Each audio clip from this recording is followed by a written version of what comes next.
Welcome, welcome one and all to the University Parks here in beautiful, not quite sunny, Oxford. I am Marcus Boswell, joined here by my very special guest, Nolan Whitcomb. So we're going to be taking you through the next couple of hours worth of American football action. We've just had both teams introduced to the field. Both teams looking quite healthy, some decent numbers, which is great. And certainly in terms of spectator size, we have almost full stands over there, Nolan. What are you expecting from today? How are you feeling? I mean, as someone who played in this game last year, firstly, you got to understand the regular season doesn't matter. It's the Varsity Bowl that really is what these teams are both building for throughout the entirety of the season. And so when it comes to practice and preparation, and for Oxford, it's Cambridge. For Cambridge, it's Oxford. And so that emotion is really going to be running through these boys right now. It's a big deal for them, and it's really important. And I think that's something you got to keep in mind. There's going to be a lot of nerves early. And so I think from the outset, it's going to be fairly slow. It's going to be a feeling out process, and then we'll see it kind of peak moving towards the second half and third quarter. And certainly we're hoping that the rain stays away to assist with that process, right? This is the 16th varsity. What does it mean to the guys in terms of that history? It's maybe not quite as lengthy as other sports between the two universities, but a rivalry in and of its own making, and certainly has some way to go for the event that's put on here today is something that hasn't really been seen before. The live stream, the crowd, we're going to have entertainment at half time, all that kind of thing. How does that make the guys feel, and potentially some students that might be looking to come here in future years, what can they kind of look forward to? Yeah, absolutely. I mean, it's really massive now that American football is really starting to take a hold in the UK. And I think the fact that the Lancers have their own dedicated field, we're playing in front of a great crowd of 300 people, I think that really increases the excitement. And definitely for people who are thinking, oh, what sport should I go into? I think when you see a spectacle like this and see how professional it is, it really does make you attracted to the sport. It really gets you excited. And I think for the players on the day, it also really adds to kind of their excitement and the energy that's going to be felt from the first whistle. So here's the coin we're using for the toss. That's heads, there's tails. Heads and tails. Cambridge, you're the away team, so if you'd like to call it while it's in the air, please. Tails. Cambridge called tails, and it is tails. What would you like to do? You are receiving, okay. What end are you defending? Okay, so Oxford on this side, please. Cambridge on this side.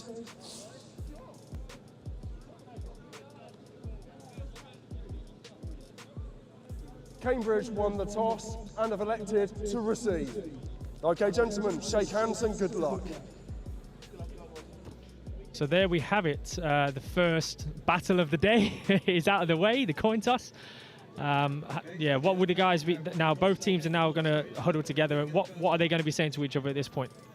At this point, you're not making any sort of adjustments. You know, the game planning has happened, the preparation has happened, what you're really trying to execute on, you've already put that in place. I think now it's just focus and make sure you execute. That's going to be what's being preached on both sidelines. Execution, execution, execution. That's all that really matters, and you really just have to have faith that your preparation will carry you through. That's something that's extremely important, and I think both teams will be really confident that they've put in the work and are ready to go for this big game. Here we go. As the guys get ready now for the kickoff, we are here on the Cambridge sideline, so we'll get a real up close and personal feel as to how they're feeling throughout the game. We have spectators joining us to the left, to the right. Very exciting. That's part of possibly the appeal here of University Parks. It's an open area. Members of the public that might not even know about this sport, right? And they're going to come across and see this spectacle. A nice day for it. Here we go.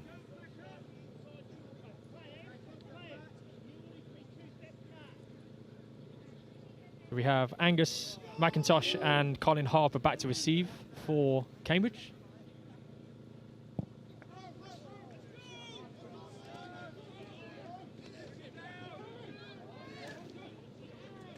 It's a tidy return and also some solid tackles there, got to the 29-yard line. So here we go, offense out on the field. First for Cambridge, defense for Oxford.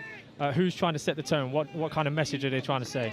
I mean, it's really all going to start in the trenches. You really want to establish the run early, make sure you control the clock, control the ground, and I think that's really what you want to do from the outset. You know, the Lancers definitely have a big line being centered by Joshua, and I think you really just want to lean on the opposition and get them tired early, and I think we can expect to see people coming out, running the ball from the outset.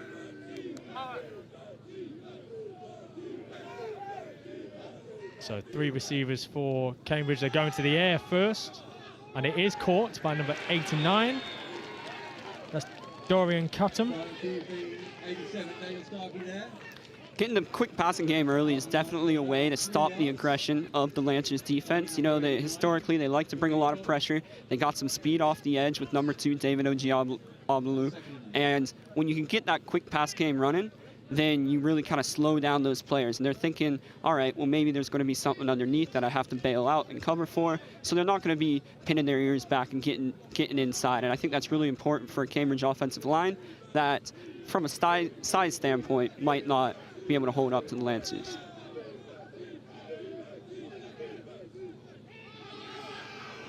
There is a run, a handoff to, I believe, number 25. Possibly not 25, perhaps Marius Brockhoff.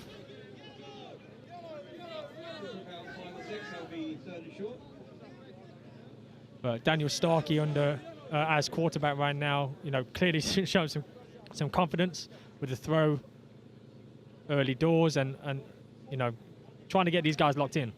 Yeah, it's interesting. Daniel Starkey, actually the receiver from the team last year, so he's obviously an athlete. Expect him to make some plays on the ground and gain yardage with his feet.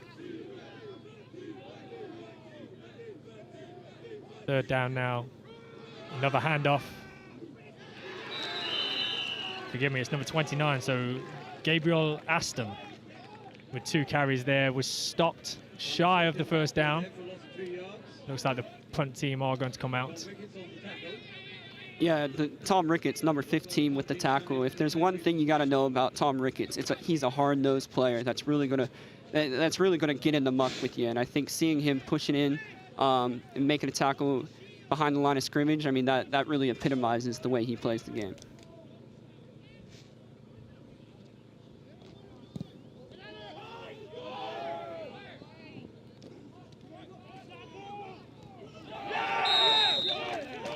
Ari Shah there with the return.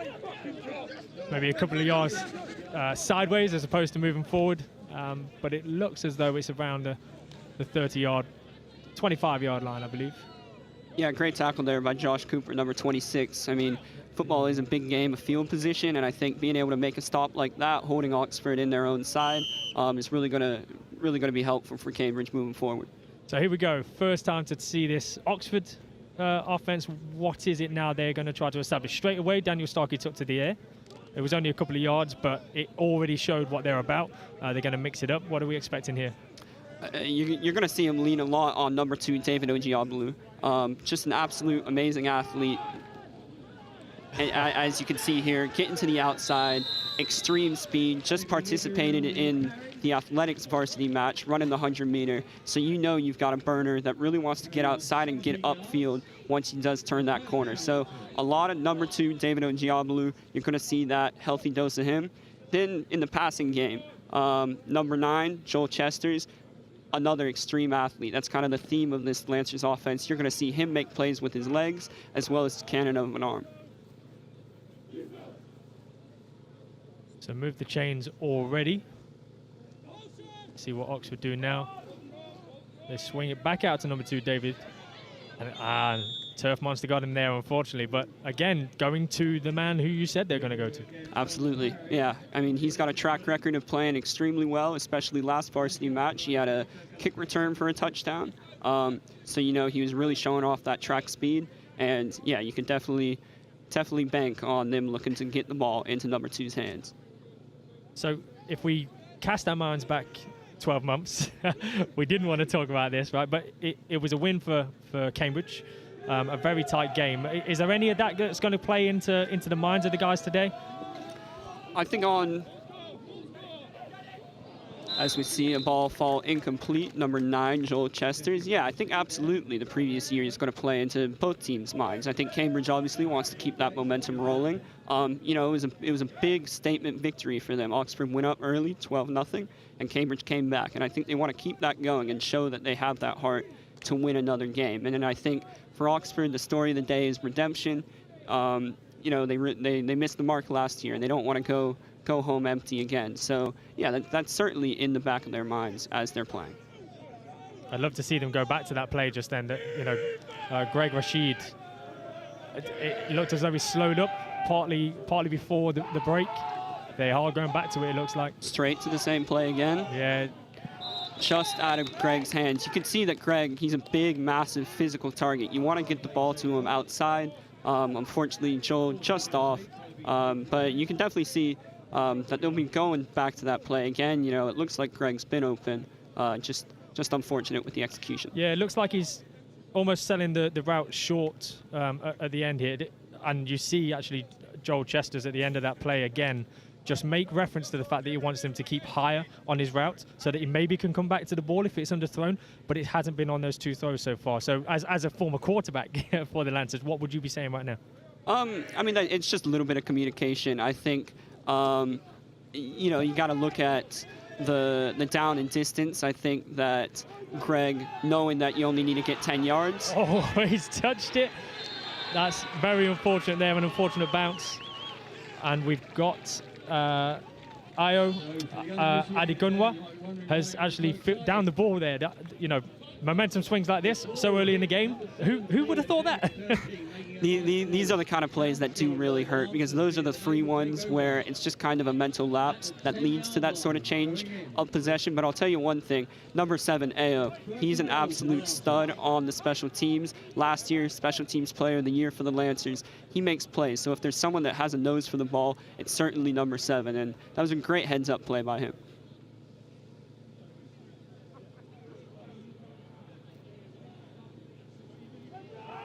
So it's gone back to David. It's well covered there by the Cambridge defense. I think that will give him a lot of hope moving forward. He certainly does look like an athlete from my perspective. I've seen him a few times. You know, to bring him down, I can imagine it can't be that easy. Absolutely. You can really see the raw strength and power of number 98, Charlemagne Cantalina, taking down a guy like David just on his own. Great play, great job penetrating. And really the key to shutting David down is getting him early, because once he gets up to speed and you get that 100-meter track speed out in the open, you're not bringing it down. But if you can get him early before he gets his legs underneath him, you can slow him down. All the way here on the left hash mark. They have rolled out to the wide side of the field. Joel's using his legs, his speed. And that's in for the touchdown. Great play there. I mean, obviously, Joel Chesters, as we kind of highlighted earlier, he's got speed. And when he gets to the outside, like David, he's tough to bring down. That was a great designs play. They ran it to the left previously, boot back out to the right, and you got an open runway for Joel Chesters.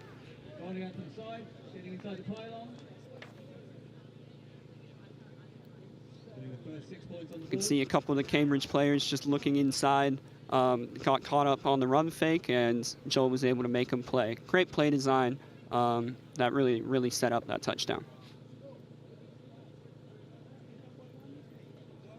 They're just going for the 1 point here, it would seem. Held by Joel Chesters. There's a flag come out, possibly for a late hit. We'll have a look at what the referee says.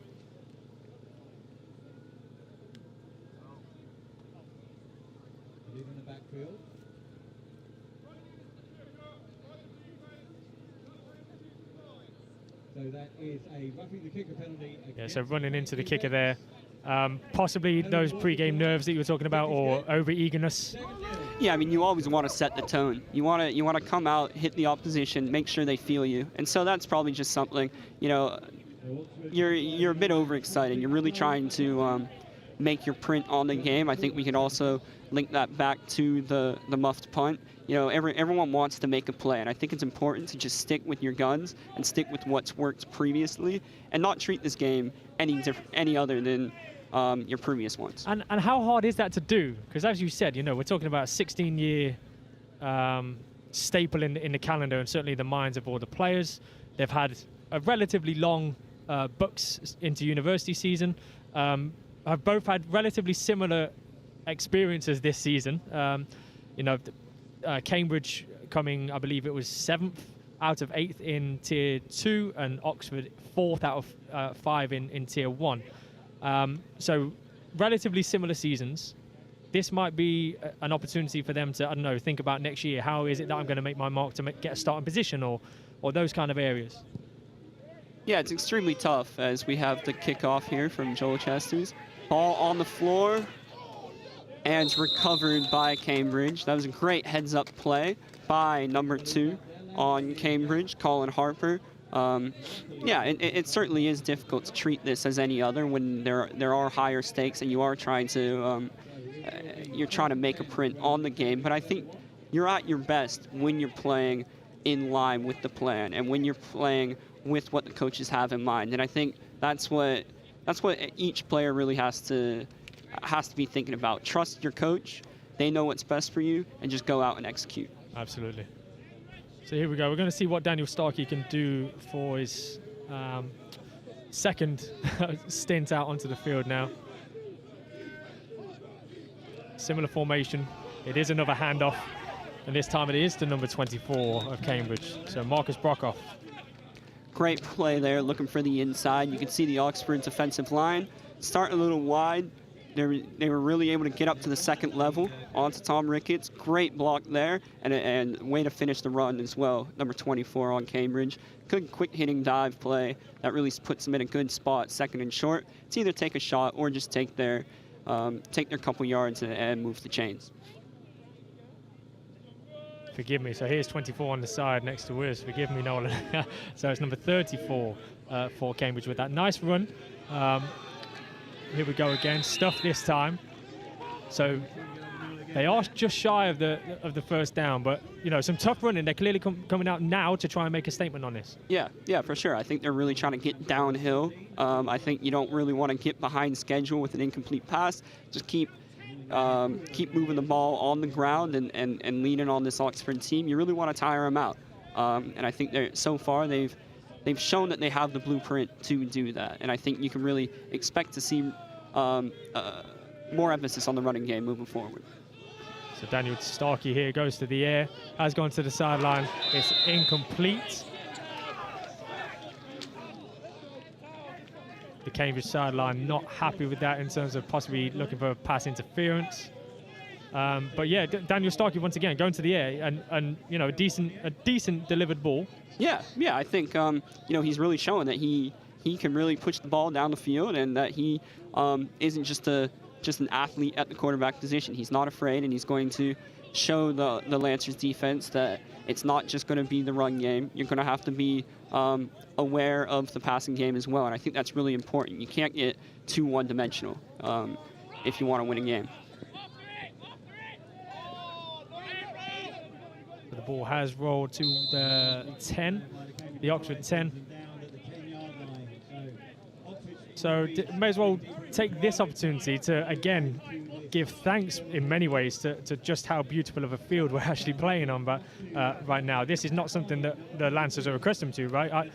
My knowledge of the Lancers was year after year would be hopping from new home field to new home field. And, you know, how thankful are you and as an alumnus, the current team and maybe future prospects of this kind of field, right? This is amazing. It truly is incredible. We really got to give thanks to Ryan Millsap. I mean, here we are on this beautiful RC Millsap pitch. He's been able to provide the funding required to have such a beautiful pitch like this, and it really helps the team moving forward in terms of attracting new talent and putting on a great show like we have today. So I know he has visions of grandeur for moving forward also, so you know, this isn't the last we will see the benefit for the team and for each individual player that wants to play this sport at this, you know, brilliant university. They are going to get one of the best experiences that anyone could have here in this country playing this sport. Yeah, quite a remarkable achievement for the Oxford University Lancers. For sure. It's really fun to look back, even me who started playing 3 years ago, at what we were playing on, these hard plastic pitches, a couple hours outside of Oxford, to this beautiful pitch here, just right within walk of the center of the city. It really is amazing. As we look now, Joel Chester's will go to the air. A fizz of a pass, not quite on the same wavelength at the minute with Greg Rashid, but clearly is favouring him as a target. So again, you know, putting your quarterback hat on, what is it you're saying to get this going? Because there is something there, and it's just not clicking at the minute. Yeah, I mean, there's going to be a little bit of a timing issue with when he's coming out of the break, but I think mainly Joel might be feeling some nerves and missing on some passes that are more routine and you'd expect him to hit. So I think he just needs to take a little bit of time to get into the flow of the game, and I think once that happens, he can really show off that elite arm talent that we know he has. And certainly the use of his legs as well, as we've seen. So that looked like a hard count there. The flags have come out. So Joel can try and go take that first down if he can get it.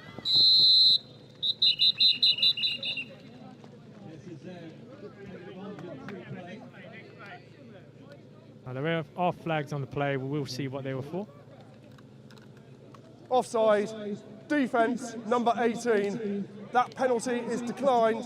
The result of the play is a first down. Yeah, so as expected then.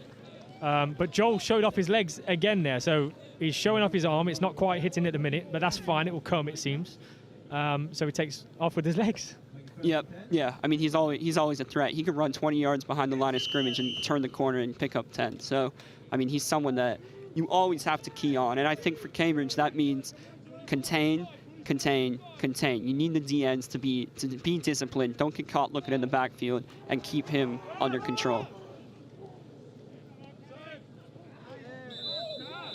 A bit of a pile up there. It seems like something else could have happened, but a good job that time by the defensive line of Cambridge to, well, effectively, yeah, make sure there's a big pile up. Absolutely. Make it messy, and David can't feast. That's really what you got to be telling the entire defense on the Cambridge sidelines. You need to slow this man down, and you do that by junking up the middle of the field, getting him early before he gets those legs going. Yeah, Charles Kelly there on the end. Looks like an outside backer had made sure that contain was kind of there, and everything else took care of itself afterwards. The offensive line for Oxford is certainly bigger than I've ever seen. Yeah, they got some big boys. They like to eat on that Oxford Lancers offensive line. As here you can see David breaking away to the outside, showing off that speed. Great outside zone blocking there by the Lancers. Could pursuit as well as Cambridge, but they just slowed up, and I believe David got the first down there. Certainly looked like that from our vantage point. Yeah, as soon as he's gone, if the first man can't deal with him, that's it. He's taking off. Right, that speed is certainly a weapon. And I think now on the Cambridge sidelines, this is when you start thinking about, okay, what adjustments can be made. This is when the chess match really begins. You see that Oxford's favoring the outside run. That's how they picked up all their yards up to this point. So what are we going to do to stop them? Maybe get some bigger guys in the nickel. Maybe move your DNs to the outside. You need to do something to really contain this outside run that's been feasting so far. So trips to the left for Oxford. It is handed off and stuffed immediately there. So the ball handed off that time to Sean Ojijemi, but couldn't quite get the same gaps as David has been getting so far. But you know, Oxford, that will give Oxford a bit of comfort in the fact that I think they were on their 9-yard line, and they've progressed forward. But actually, again, Cambridge coming out and stopping the momentum. They're going to hope for that momentum swing for sure now. Yeah, number 98, Charlemagne Cantalina, is really making his mark on this game. He's been unblockable up the middle. That's his third tackle for the loss throughout this game, and you can really see that he's going to be extremely important for Cambridge if they want to slow down this Oxford Lancers offense. So it's rolling. Colin Harper telling his teammates to get away. Not going to try that one. So a solid punt there. Certainly with the look of the bounce. perhaps that may not have happened on pitches of old. Absolutely, yeah. With this beautifully, freshly mowed field, you're going to get some really nice rolls. So you can definitely know that the punters are extremely happy to be out here today. Yeah, the efforts that the University of Oxford staff have put into this project also. This is a pristine field. John Buddington, the head of grounds here at the University Parks, Kate Hutchinson, plenty of people that I think the Oxford University Lancers really want to thank and acknowledge, because this is a world away from what they used to have, and it's such a privilege to be able to see the fruits of the loins, as it were. So Daniel Starkey there, keeping the ball, got back to the line of scrimmage. I think didn't particularly make anything moving forward. Yep, absolutely. Trying to use those legs that we know he has. He is an athlete, and so that direct quarterback sweep pretty much was stopped early. Looks like number 2, David Ojiablu, also playing on the defensive side of the ball at the end, was able to get in there, use his quickness, make the stop. But yeah, I think that's something that the Pythons are probably going to keep in their back pocket and go to. I think the quarterback run is something that they can really use to pick up some yards. Absolutely. David Kuhn there. Forgive me. Yoon Kuhn, making sure he was helping out David on the edge there. Now we have a busted coverage, and the ball has not connected. Now that is a play that Cambridge will really be disappointed not to connect with. Absolutely. I mean, there's not much I need to say on that except you missed a touchdown. I think that's something you're going to think about, and that's one of those momentum changers. You get a big, long touchdown there. If Daniel Starkey's able to connect, you get a big play, completely change the momentum of the game. So, yeah, that's a tough one to let get away on you. So Marius Brockhoff, I've mentioned his name a few times, mistakenly in a few cases, but that's a case that he will probably be quite frustrated with himself. I know as a former receiver myself that you keep moving, you keep your eyes on the ball, and keep moving your body. The ball is high, and this time it's caught. And that is Marius Brockhoff. There we go. So he's redemption straight away. Absolutely, great to see from the Pythons there. Not being afraid to continue to get to the air. Starkey under pressure, still able to launch it. Great job by number 24 to get back to the ball even when it was underthrown. Make a great catch, stay up on his feet. That's a massive conversion and something the Pythons can definitely think they can build on, because he's been open now 2 plays in a row, and that's something that the coaches are definitely going to pay attention to. Absolutely. They're not afraid to mix it up right now. Some of the expectation would have been about the run and trying to establish the run game, but they keep taking to the air every other pass. So, that confidence is clearly there. Daniel Starkey taking off with the ball in his hands now, trying to show his teammates that he's all about it today. And he makes 4 yards or so. So, yeah, Cambridge have got that momentum right now. Absolutely, yeah. That's some great, hard-nosed, tough running by number 87. He was brought down by 21, Miles Keat. I mean, that's something that's always going to be there. I think a lot of the Lancers' strength in their defense is kind of on the outside, and so when you keep it up the middle, lean on your big fellas, you can expect good things to happen. So the Pythons definitely going to keep going to Starkey, I'd imagine.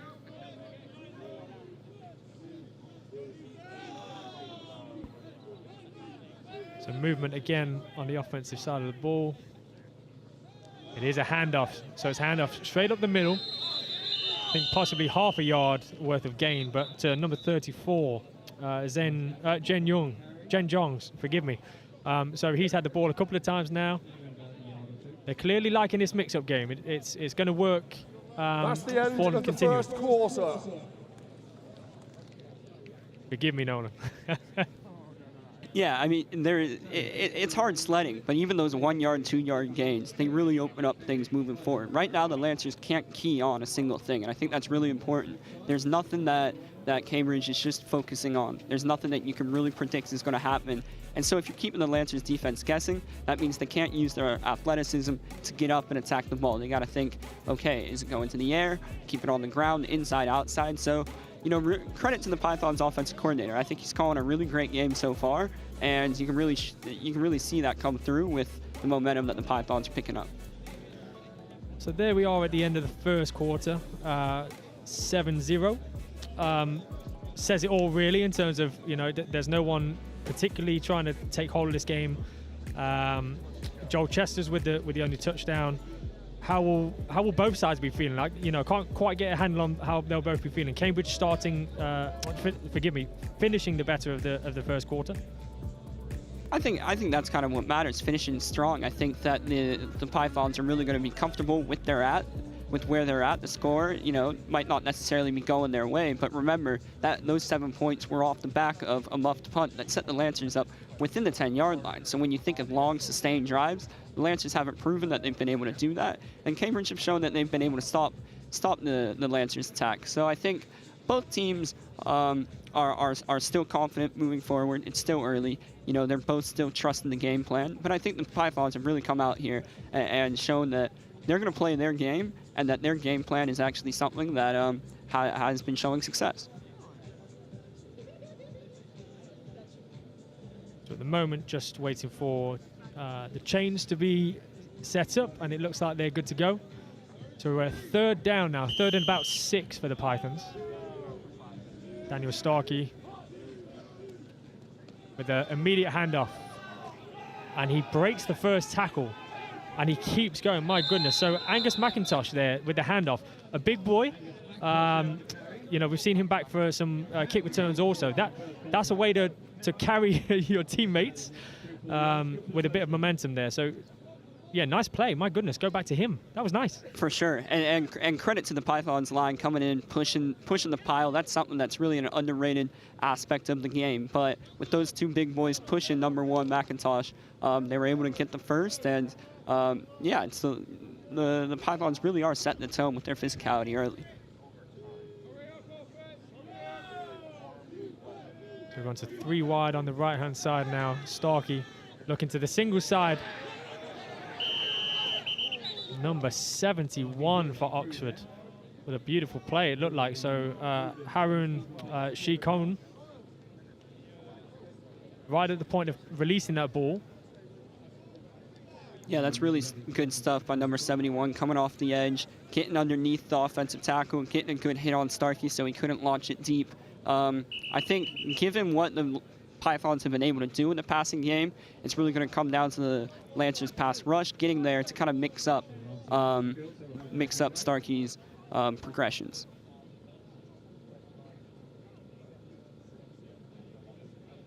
We have an injury at the moment to the Oxford Lancers.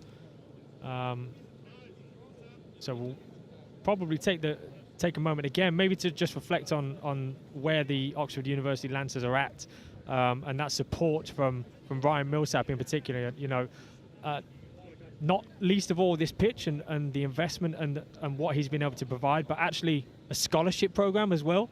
You know, tell me about that. It's an extremely exciting opportunity that Ryan Millsap and the Lancers have really come together to provide to some individuals from the University of Georgia in the U.S.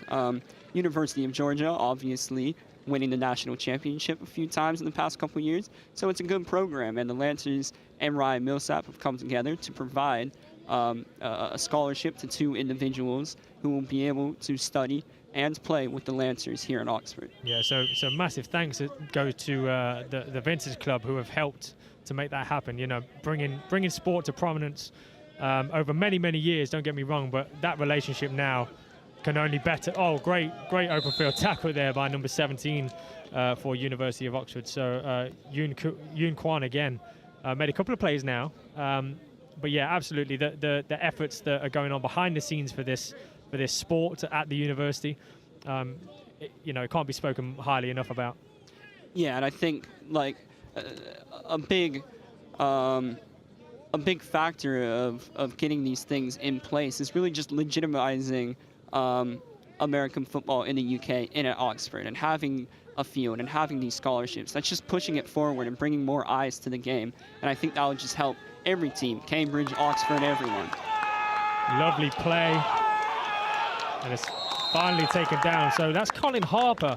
Now these 2 big receivers, no, they've had the ball in their hands a couple of times now, and they're showing that it's hard to bring them down. Colin Harper and Angus McIntosh. So Daniel Starkey trusting his big athletic guys. They got some momentum right now. For sure. You can see that, you know, he stood in there under pressure from number 2, David, delivered a strike I mean, that's just great quarterback play. Moving up in the pocket, finding his man open under the middle. The linebackers were caught sleeping. Big game, weren't able to bring him down. That's something that they can really build on moving forward. There's a handoff back to McIntosh. He tries to fall forward, which is certainly what he's done a couple of times now already. So, you know, right now for Cambridge, it's all about maximizing this opportunity. They've driven down the field quite nicely. They've mixed it up, and it's all about capitalizing on that, truly. Yeah, inside the red zone, this is where you need points. And really, a field goal isn't good enough with how kind of tough it has been to move the ball. I think you really need to take advantage of your field position, and when you're inside, you need a score. And it gets tough once you're down here, but points here are essential. Daniel Starkey rolls left. He's kept the ball. Off he goes. And falling forward once again, that seems to be a habit that these big athletic guys for Cambridge are doing. They're making sure they're getting an extra 1 or 2 yards each time. If I'm defensive coordinator Tom Casson over on the Oxford Lancers sideline, I'm telling the guys, you need to wrap up and you need to get low. These are big, sturdy Cambridge runners. You're not going to get them by just hitting them on the shoulders and expecting them to fall down. They mean business, and you got to wrap up low if you want to stop them. And I think they're going to continue to bully you unless you make that adjustment. So here we go. What can Daniel Starkey cook up for the Pythons right now? It is 1st and goal. Plenty of opportunities. They've mixed it up. They've showed all game long so far that they can mix it up. What are you expecting? What's your £1 bet going on? Inside run right here. I might have been right if it wasn't false start. So we have a false start, it would seem. Penalties in the red zone. Timeout, Cambridge. That is their first timeout of the half. Timeout was called at 8:38. There we go. So before any flags could have been legitimized, there was a timeout called. So yeah, that's what we're expecting on them, right? So we're going seeing with the inside. timeout, they already saw the inside run. So now you might see you might see a quick pass. You can see they're kind of spread out a little bit, but I mean, I think the great aspect of this Pythons offense is they've been able to get anywhere with anything. So they really keep the Lancers guessing here. So Starkey has told his receiver, number 2, Colin Harper, to move out further to the right, maybe open up that space. A big pile. And the referees blow it dead. I couldn't quite see just how far they managed to get, but, you know, all their guys on both sides trying to protect each other, push each other. Looks like we may have a flag on the field.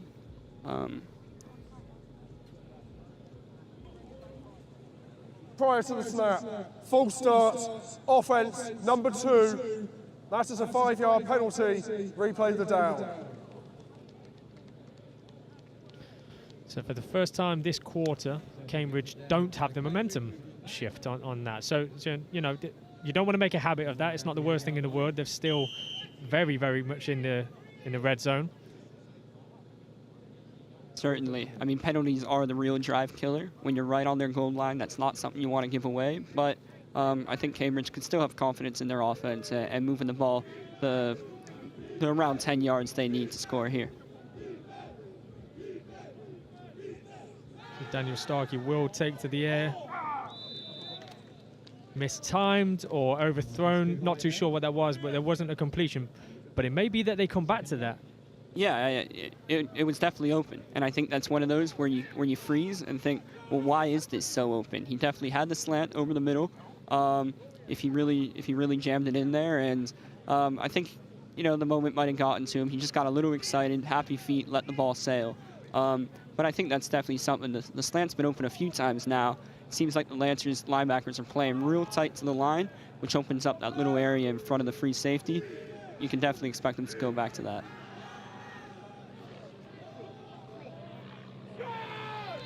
So overthrown there by Daniel Starkey. There was frustration on the Cambridge sideline. Yeah, I think that's just a bit of a miscommunication there. It doesn't seem like the receiver really got his head around, wasn't really expecting the ball to go to him. He was just kind of running to the corner, and I think they almost got lucky that Starkey overthrew that outside the end zone because the Lancers really did have an opportunity to pick that ball off. Yeah, it looked like Sean Lee was coming out possibly to block his cornerback there, and as you say, miscommunication. Now it's on to third down. Starkey takes the ball and pitches. So number 21 for Cambridge right now, Alistair Wilson, plays cornerback as well, so clearly an athlete, but he hasn't made the yards there, and we're hearing field goal from the sideline. So they're wanting points, and that's the main thing. Yep, you get points on the board. I mean, I think the Lancers played that well, stringing it out. Well played by number 7, Ao, and Tom Ricketts to come back in and make the stop. When you're in a spot like this, yes, it's frustrating. You have first and goal on the 2, but you do need points, and it's a long game. We're only a bit of the way into the second quarter, so just getting 3 points right now is really important. And I think Cambridge could still be happy with this drive. They really pushed it way down the field, took a lot of time off the clock, and are now trying to get points.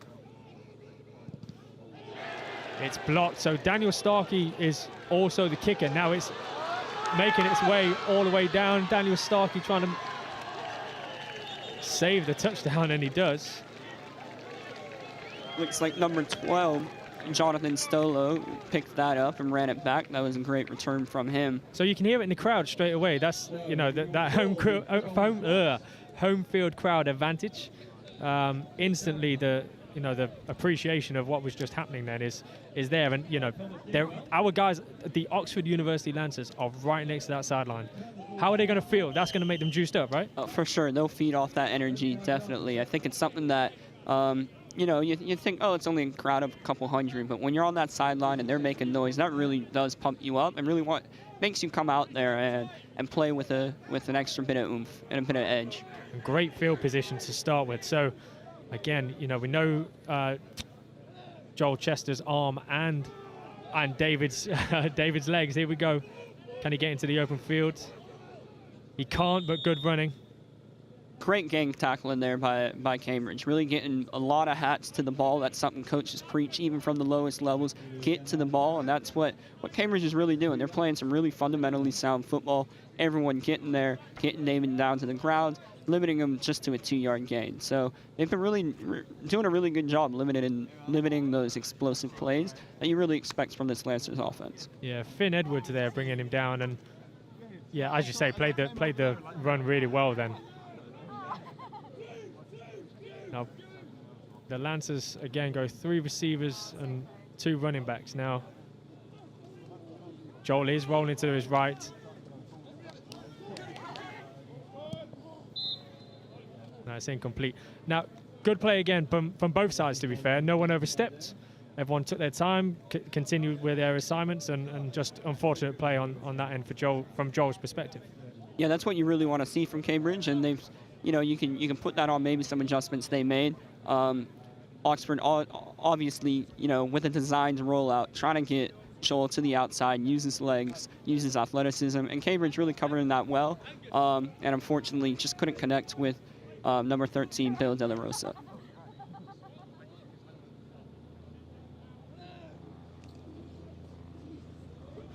Again, Joel rolls to his right. Little dump off pass. Now he's got some open room. So Sean Ojijemi, again, he's had a couple of plays now. He's clearly an athlete. He wants to run. He wants to stretch those legs.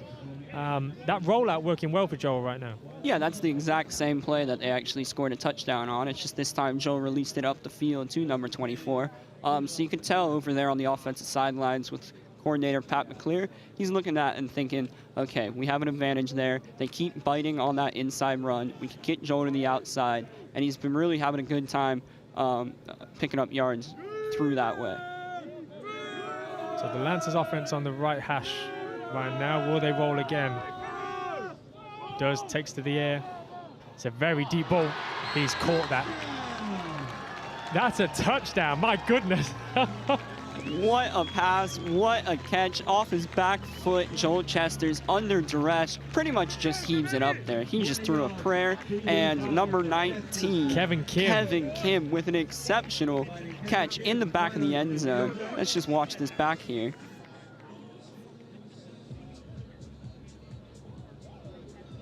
So the offensive line doing a great job of giving Joel the time to move, and it's an athletic play. It's a very athletic play. You really can't put the ball in a better spot. That's actually really good coverage by the Cambridge DB. I don't think we should be faulting him for that. The ball was just put in only a spot the receiver could pick it up from, and just off the back foot. That's really, I mean, Joe Chester's, he's got all the arm talent in the world. You can see rolling to There is no the foul wrong. on the play.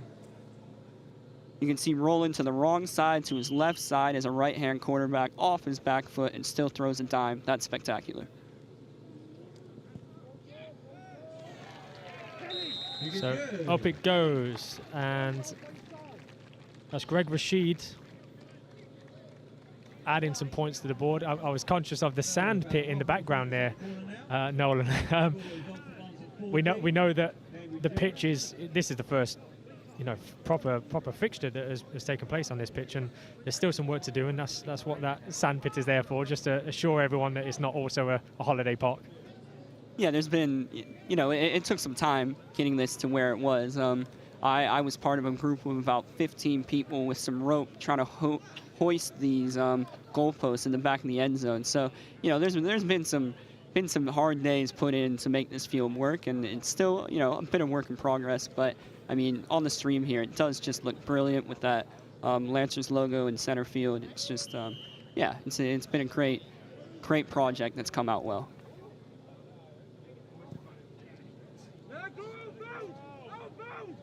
So the ball looks like it's out of bounds, straight from the kick.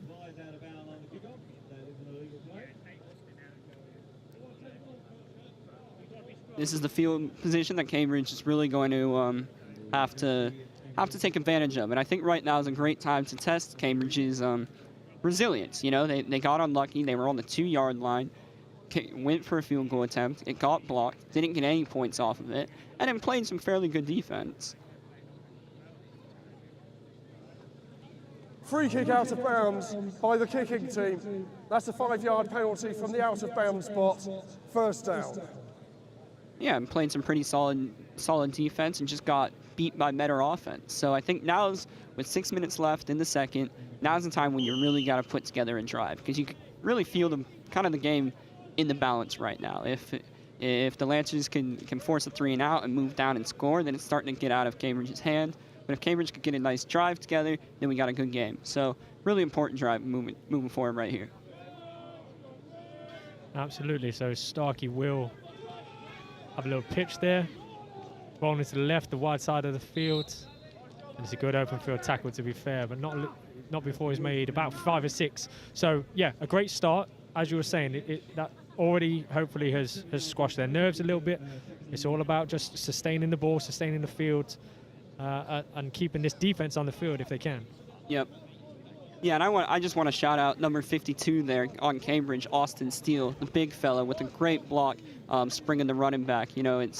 When you see these good runs, it's not always just the running back making a great play. It's the big fellas up front. That was a great block there by Austin Steele to make that gain happen.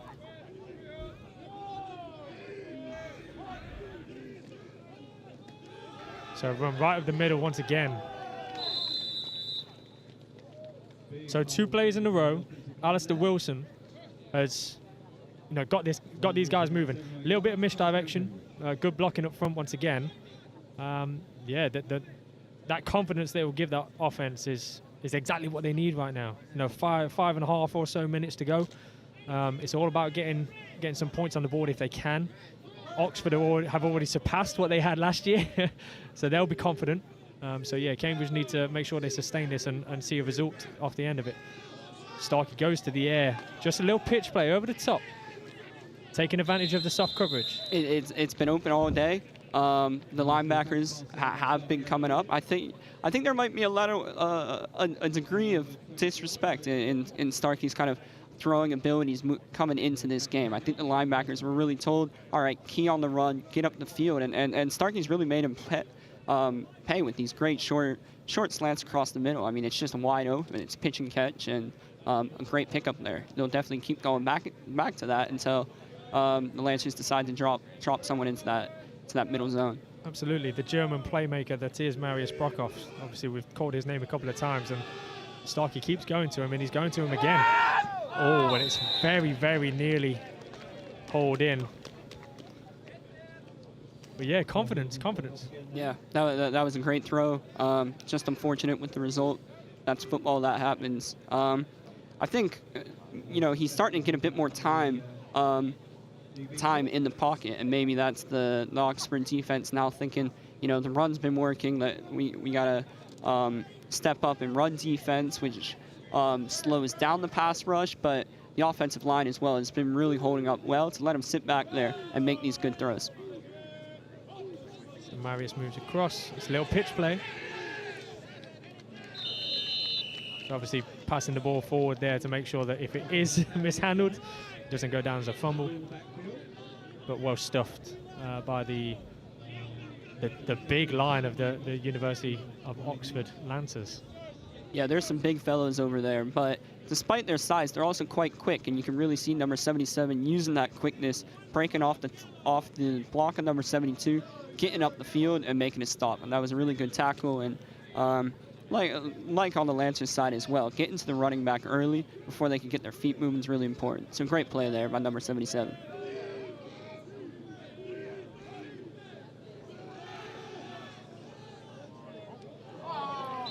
So just a throw and catch once again. Starkey clearly trusts his two, stud receivers, Angus McIntosh, and that time was to Colin Harper. It looked again to me as a receiver like it was a little bit of a short route or a shallow route, and you want to be taking those defensive backs higher if you can, so that you have the opportunity to come back to the ball and not the defensive back.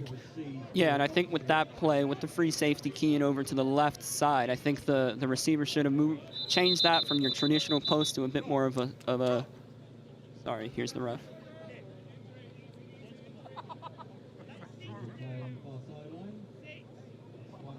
We have a python down here on this near sideline to ourselves, just off screen right now. Yeah, just going back to that play, I think the receiver and the quarterback need to be on the same page. I think when the free safety's keying in on the two receiver side, then the receiver on the left-hand side needs to adjust that kind of regular hard post into a bit more of a skinny post and get up the field, because he had space over the top, and I think that's just something that needs to be talked about on the sideline between the quarterback and the receiver to make that happen. Absolutely. So while we have the opportunity, just want to give a big thanks and shout out to our match officials for today. So referee Amir Brooks, umpire David Gutteridge, head linesman today is John Ireland, line judge is Henry Young, and finally our back judge is Scott Castle. So all today's officials are members of the British American Football Referees Association, so BAFRA, and if anyone is interested in finding out more information about becoming an American football referee, definitely visit the website www.bafra.info. Great job that they're doing today so far, and long may that continue. Yeah, it's been a great game, not a lot of flags. The refs have been really keeping a good control of the game. It's great to just let it flow. And so, yeah, they've been doing a great job today. That punt just unfortunately rolled into the end zone by about a yard, and so we'll move out to the 20 with the touchback to start the Lancers in fairly good field position.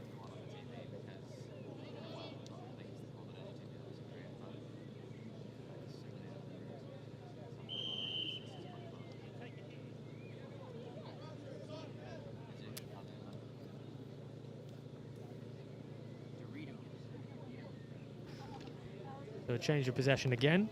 University of Oxford Lancers offense come back out. Joel Spencer. Let's see what he can do.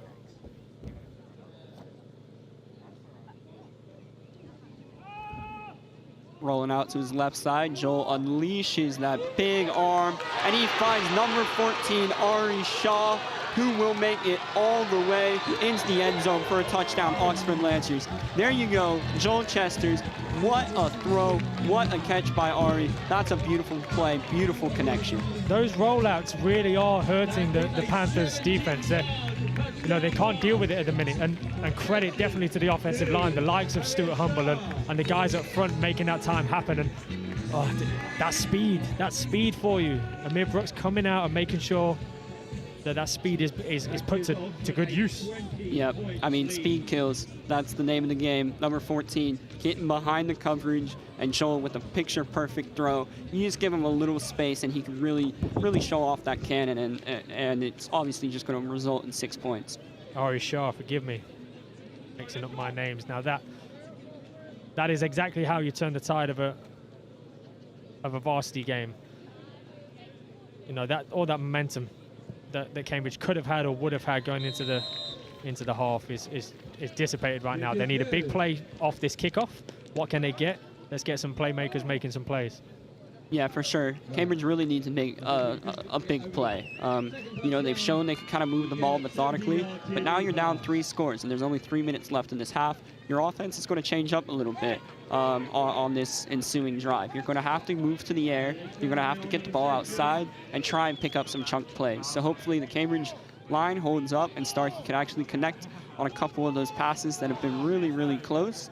But if they do hit, it could result in a big play.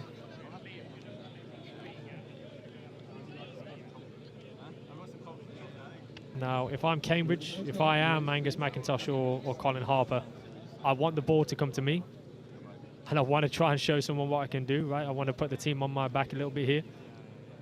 Yep, the old adage goes, big-time players make big-time plays, and I think they want the ball in their hands. They've already shown that they are athletes that can make a play with the ball, so they're going to be asking for it, trying to get over the top and respond quickly.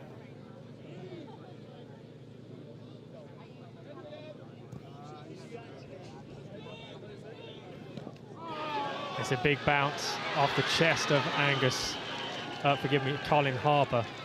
It's a big bounce trying to catch the ball with his chest as opposed to his hands there. And, you know, again, possibly, is that those pre-game nerves we were talking about before, still rolling in now, trying to do maybe too much? Yeah, I think now you're starting to look up at the scoreboard and think, well, I need to make a big return. And that's exactly what we were just talking about. You know, you got to make a big play to bring this game back. But, you know, he got caught trying to do a little bit too much, you know, letting that ball hit his chest plate, bounces out, great recovery by the Lancers. That's one of those where you got to use your hands, and yeah, that's the unfortunate result. I think Lancers got very lucky with it bouncing straight into David's hands, but yeah, that's just how the way the ball bounces sometimes. So what is it that you're trying to do now? Now, there's a couple of minutes still in the half. Are you trying to take advantage of that with a big play right now, or are you trying to, let's say, matriculate the ball up the field? I've heard that one before by a famous coach, right? Yeah, I mean, there's 3 minutes left. I don't think at this point you really change your offense and move to kind of any hurry-up offense. I think given where the ball is, the clock isn't an issue, and they can just do what they want. That is the 2-minute warning. Oxford have 3 timeouts remaining. Cambridge have 2 timeouts. Especially with 3 timeouts, nothing really has to change on the Lancers' offensive side of things. So they're just going to keep going to what's been working, letting Joel move outside and get the ball in the air.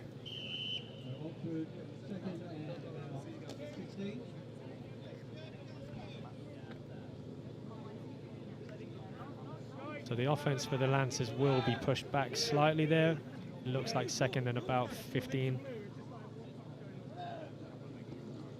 They'll roll once again. And it goes back to the other side, to David, who makes a man tries to make a man miss, but good gang tackling there by the Cambridge Pythons. Yeah, that was great by Cambridge. That was a designed pass back. You know, they've been rolling out to the right side. You know, offensive coordinator Pat McClear has been setting this up. He wanted that pass back, and unfortunately just wasn't able to make it work. Beautiful tackling in the open field by Cambridge, stopping number 2, David, who was just trying to pick up some speed.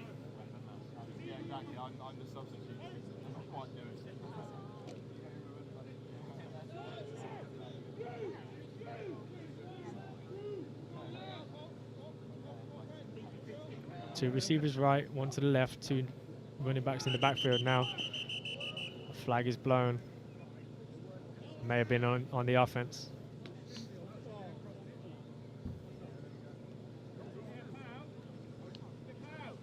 Prior to the snap, full start, offense number 68. That is a 5-yard penalty, still 3rd down. This is something you really don't want to be doing.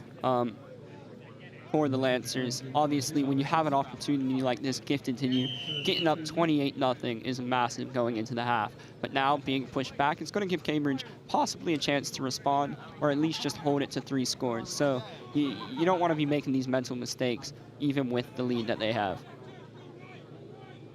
Absolutely. You know, that old notion of what have you done for me lately, right? You finish off with a nice play like this, like Joel's trying to have, is a great open field tackle. What they want to do right now is keep momentum so that they have a positive mentality going into that halftime huddle. Yep. Yeah, I mean, it is such a mental game, and just keeping that momentum is really important. So that was a great gain there. Joel Chester's great reverse, getting to the outside. Massive tackle there by the Cambridge player, knocking him out of bounds.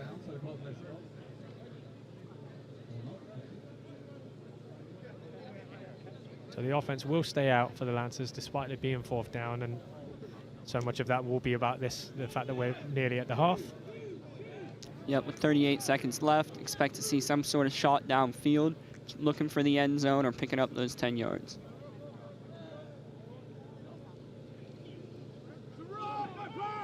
So Joel rolls to the right, he goes high. There's good coverage by the defensive back there, number 11 for Cambridge, and touch tight. So Harry Pollock touch tight to his receiver and you know, making plenty of, forgive me, that made me laugh. How he's taking the ball back to the umpire, does not need to do that. He's not the ball boy, he's told by his teammates. Yeah, you can see they're really trying to use that size advantage there on the outside with Greg.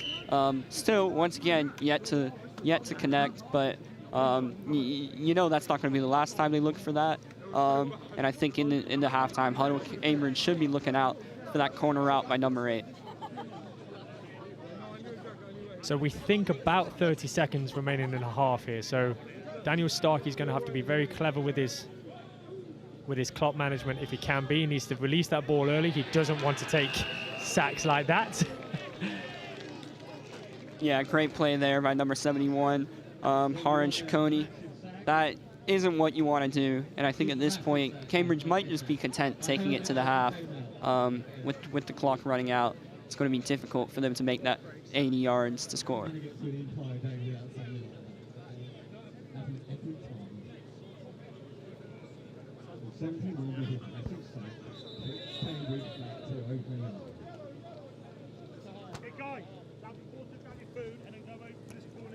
That's the end of the first half.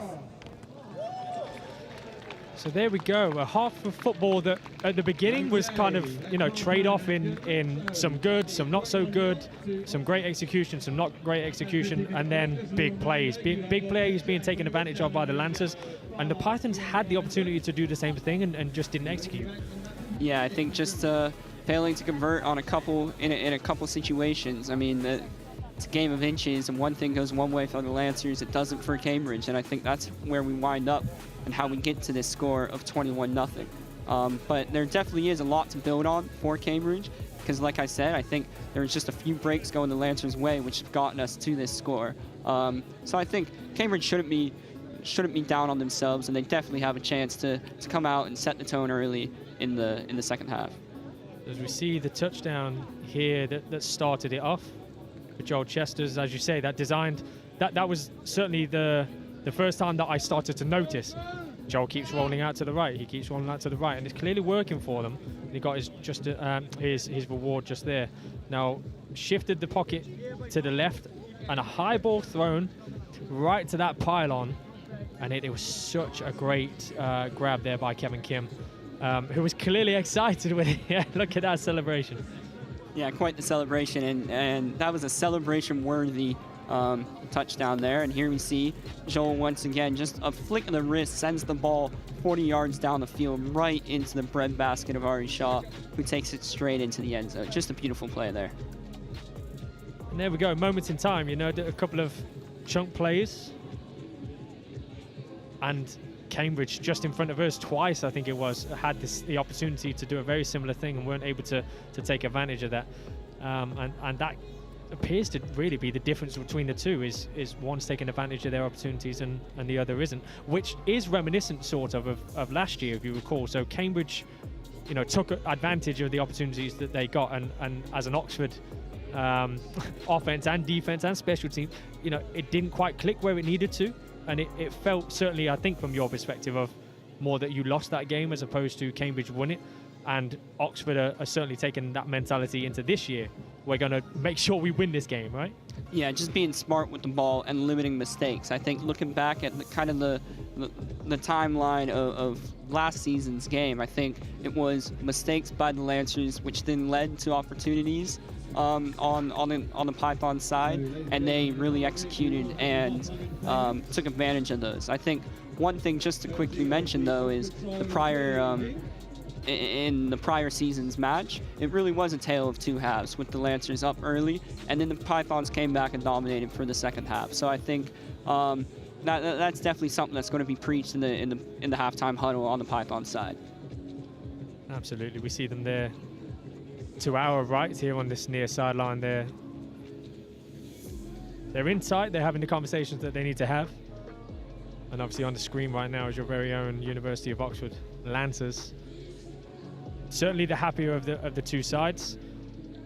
And we look over here to our left now, Nolan, and our halftime entertainment has arrived. So the Oxford University Sirens, the award-winning, championship-winning cheerleading club, are going to put on a halftime performance for us. Now, what is that relationship like in terms of from club to club?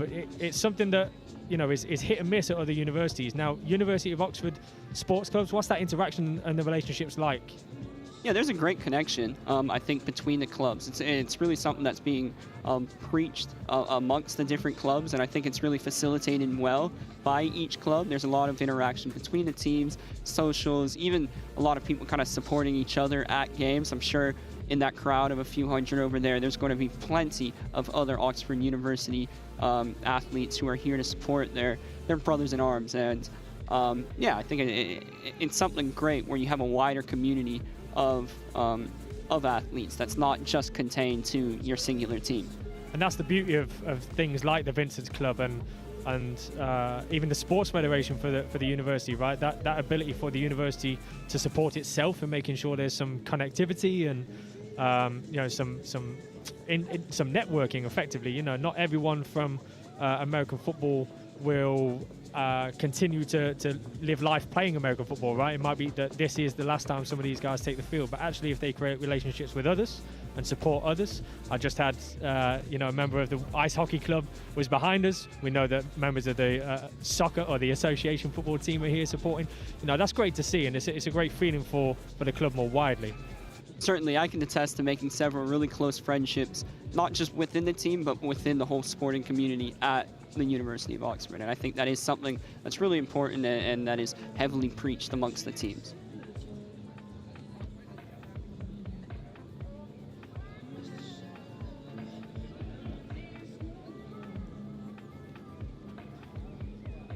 So Nolan and I will be with you in just a few short minutes, ready for the second half. As for now, we see the halftime taking care of itself.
ladies and gentlemen, while we wait for the halftime entertainment, I have a plea from a desperate supporter here in the stand.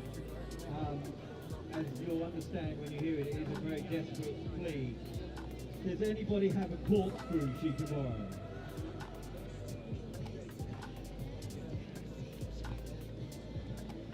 Well, apparently a gentleman with a greasy pizza finger is about to push the thing in.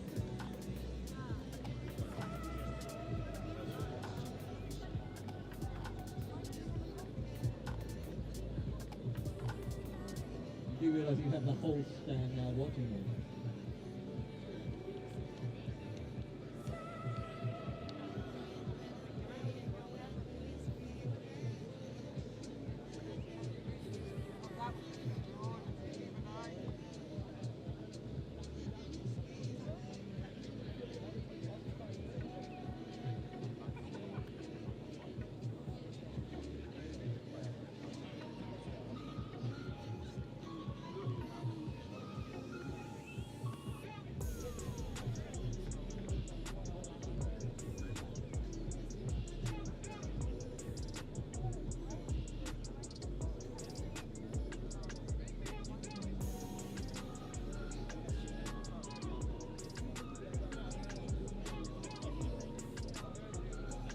I feel for health and safety purposes, we might still need the corkscrew.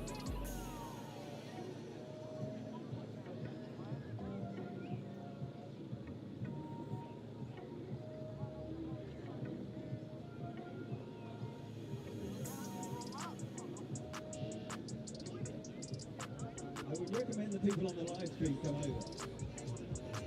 It's great entertainment.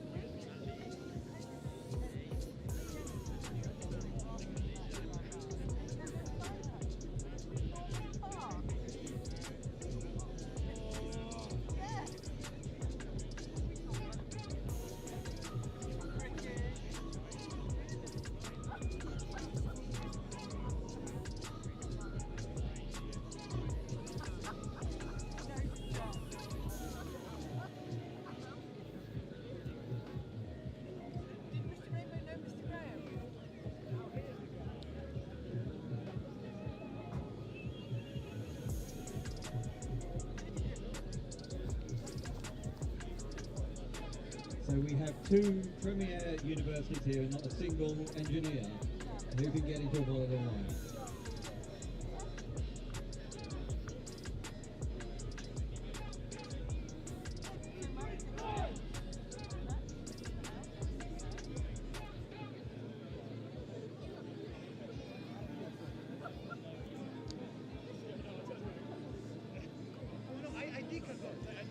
I turned around to her and was like, well, you're on the ground. The guy was like, you tried to. I was like, I didn't want to.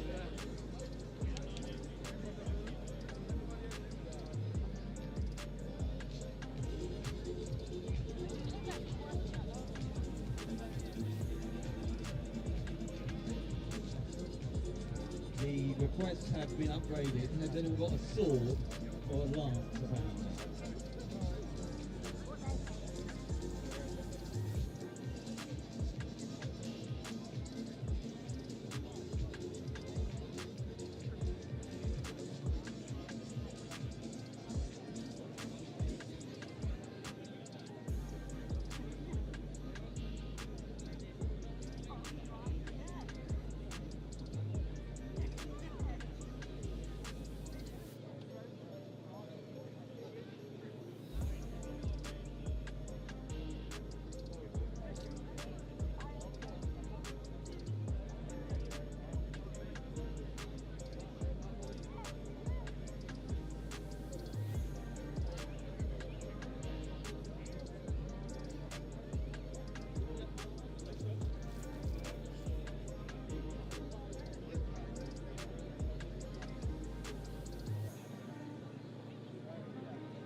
Okay, small progress update. They've officially given up.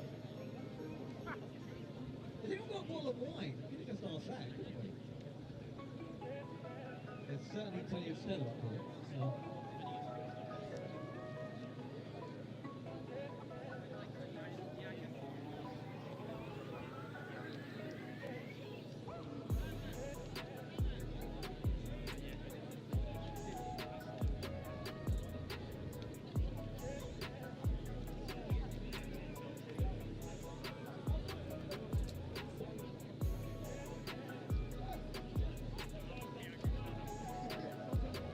Ladies and gentlemen, please welcome to the field, the Oxford Sirens.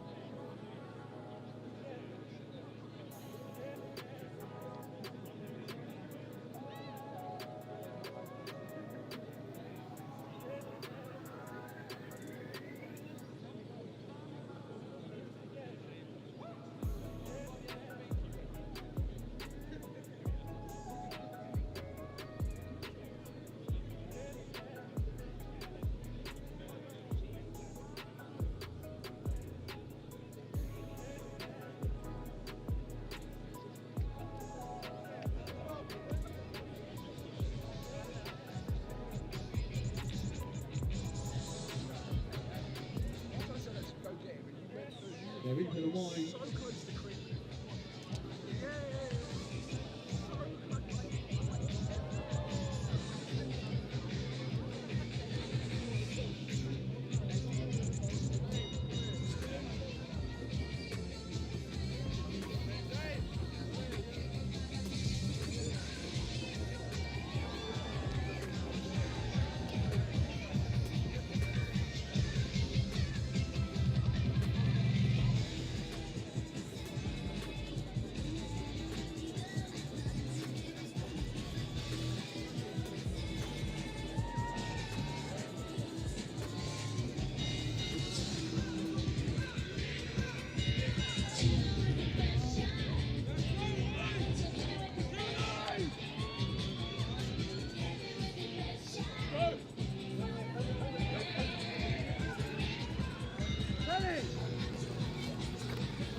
Well worth waiting for.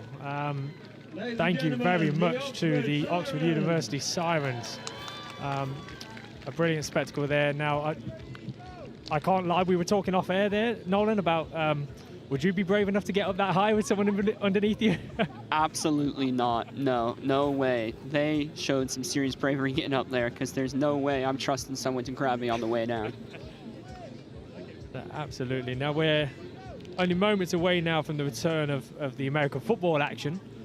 The scoreline here, 21-0 at the half in favour of the Oxford University Lancers. Now, if you were a senior player in that huddle, if you were one of the coaches, what would you have been saying back in your Oxford huddle, but also maybe from a Cambridge perspective? What it is that you're saying going into this half? I think for the Lancers, the key thing to focus on is the job's not done. You know, it's only one half. A team scored 21 in one half. The other can score 21 in another. You saw just how tight those plays were that the Lancers scored on. You know, it's still it's still a thin margin. I wouldn't say the Lancers are clearly the better team in this. They just had the ball go their way.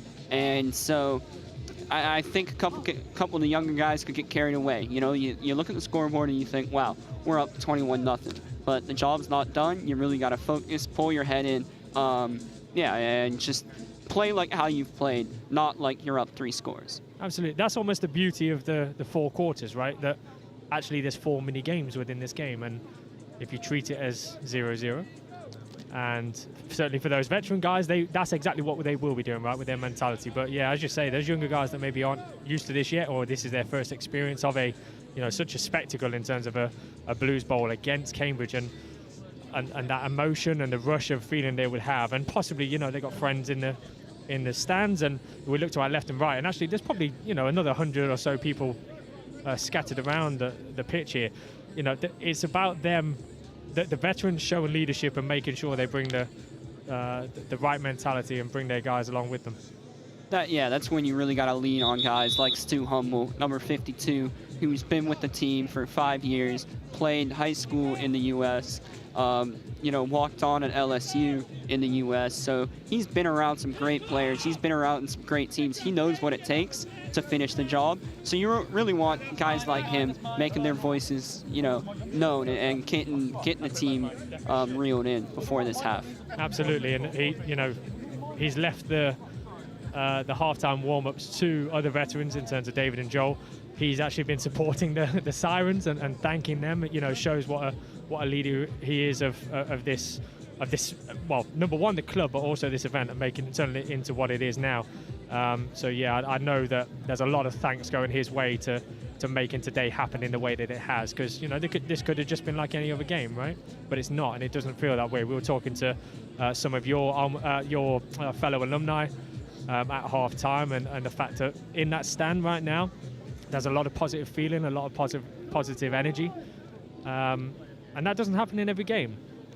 So it's certainly one that Cambridge need to work out. How can they maximise on their next opportunity and get that rush and get that emotion and the positive feeling that will bring? Yeah, I think first things first, you really got to limit the negative plays. I think when you look at, the game script, it's really been completely flipped on its head just from a couple fumbles. So first thing for Cambridge, get out there, limit negative plays, and then stick to the game plan. Like, it's been working outside of those couple negative plays. So I think, for Cambridge, don't panic. And the momentum will flip. This game ebbs and it flows. And so you need to just have faith in that, and have faith in the fact that you were playing well that first half. The score's not going your way, but you still are in this game. So you just focus on that. Trust your teammates, trust the game plan, and good things will fall. And once they do, then that's when you tap into that momentum. Absolutely. Now, as we see, Cambridge have been waiting for a short while now. They're clearly eager to go. We've got Marius Brockhoff ready for the kick. Let's see how this second half of the Blues Bowl goes.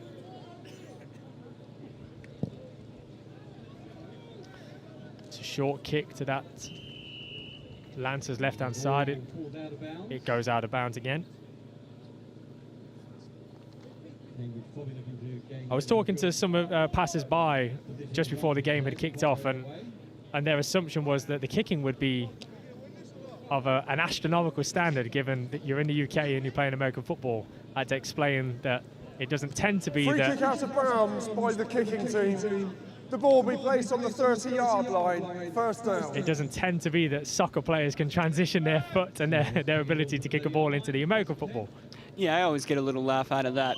You just got to take a look at the ball. One's a circle, one's not. And so thinking that the kicking game will transition, that's always been a bit amusing in my eyes.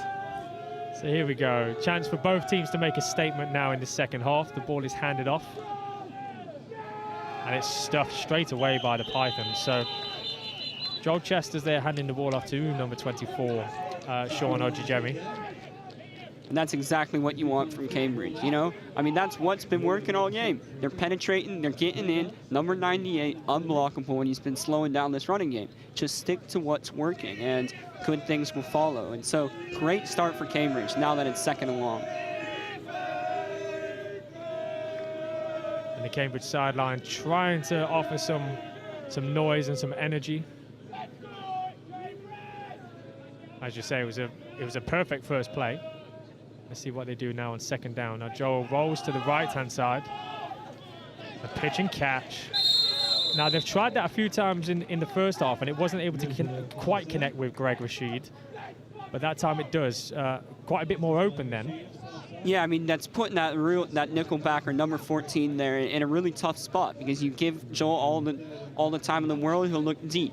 You come up, and then he hits Greg underneath. So that's really tricky for the Cambridge Pythons to defend, and I think a certain adjustment needs to be made. You got to have someone in the shallow flat, as well as someone kind of in a bit more of a cloud coverage to cover that back corner. And we'll see if that change is made. Otherwise, Joel can just feast on the outside all game. So collected well, and it looks like a first down from where we're positioned. So again, David on his feet there. Joel has the ability to run it, and I suppose that's what you were talking about on the last play, to be fair, with the nickel, the uncertainty that the nickel back has, that actually Joel with his feet is just as dangerous with his arm. Yeah, it's just it's tough, and football is such a fast game. That moment of hesitation is all the difference between a touchdown and a stop. So, I mean, Joel's been really putting Cambridge in a tricky spot. So once again, the pocket shifts to the right. Joel rolls. It's unfortunate there. So Greg Rashid going for the one-hand catch, the spectacular, not quite coming off, but again, Joel rolling to his right, trying to launch the ball downfield. Yeah, and I think right there you saw Cambridge actually, making a difference by getting pressure off the edge without having to move that nickel defender up and making a stop. And I think that's the key. You got to get pressure with 4 men and get onto Joel even if he's rolling out, and then that creates an off-platform throw like we just saw. So the ball on second down in the last series went to David Ojibula. Let's see if it goes back to him again. It does. And that is how he uses his feet. Now he is gone. It's a big, big play for Ojibula. You can really see that speed coming through. Like I was saying earlier, once he gets those legs churning, it's really hard to stop. And when he gets to that second level, the defensive backs do not want to make that tackle. But also big credit there. Great lead block by number 24 of the Lancers. You know, you see Ari Shaw with the block there, springing David free. Just a great team effort. You know, you get David with his speed making that run happen, but it's also the big boys up front and the receivers and running backs blocking as well. So the spectators there with the facial expressions that show that maybe they haven't seen this game being played before and they see a big hit. And who knows, maybe there's a fan to this sport because of that.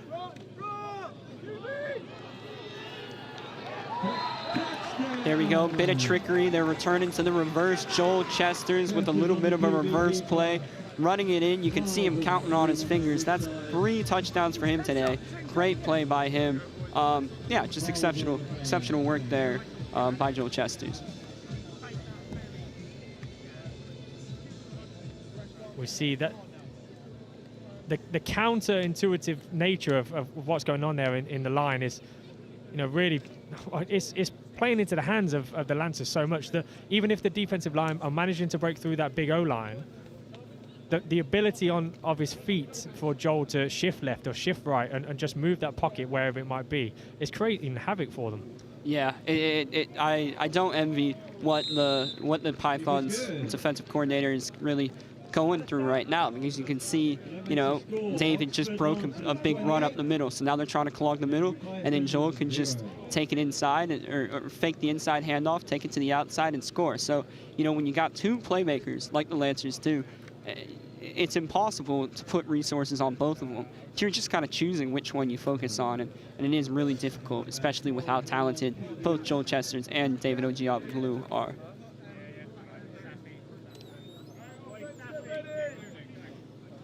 Here we go. What was a few minutes ago a fairly boisterous and noisy Cambridge Python sideline is now pretty subdued. They need one of these playmakers in Angus McIntosh and Colin Harper to make a play now. That, again, You know, my mentality would have been put the ball in my hand right now and let me go and try and do something, and that needs to be what their mentality is. The execution needs to follow that.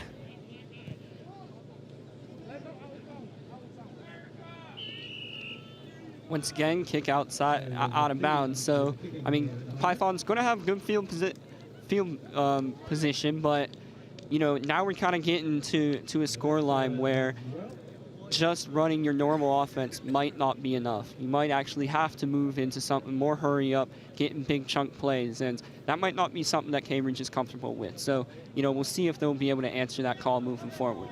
Free kick out of bounds by the kicking team. That's a 5-yard penalty from the out of bounds spot. First down, Cambridge. There we go. Not for the first time today. The ball has gone out of bounds off the kick. So 5 yards added. So Cambridge offense now at about the 35. It's a handoff up the middle. It's stuffed. Bit of misdirection, but Oxford wasn't fooled on that. Great tackle there made by James Tufnell, number 74. Getting up, you know, reading his keys, not biting on that fake inside. Just bullying that pulling defender and making a great tackle. But yeah, Angus McIntosh there with the carry.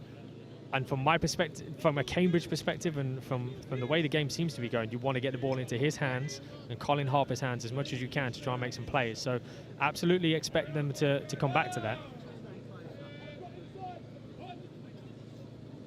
Daniel Starkey takes to the air, and now there's some fundamentals we've got to talk about. It's you know, watch the ball in. Certainly reward yourself. You don't want to get the best ever piece of advice I got from a coach, Jeremy Sims, unbelievable player, unbelievable coach. As a wide receiver, you reward yourself. If you're going to go and get hit trying to catch a ball, you make sure you got that ball in your hands.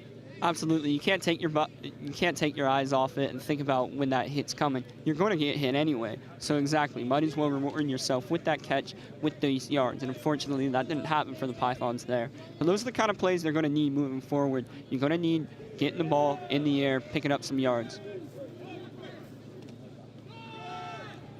Daniel Starkey with the handoff to Angus McIntosh, so making some serious yards there. There you go. That's how you get your players amped, right? Just a play like that, and that's how you do it. Big chunk plays, that's what really unlocks every offense, and that's what everyone's after. And I think a big chunk play like that by the legs of McIntosh is what can really get the defense second guessing yourself. That's really when offenses click, is when you've got such a versatile attack that the defense has to think what's coming. And right now they've kind of slowed down, and the Lancers have been keying on a bunch of plays, but now they can be think and run, outside pass once again, and that can open things up for the Pythons. The referee's whistle there calls the play dead before it's even begun. Prior to the snap, full start, offense, number 84.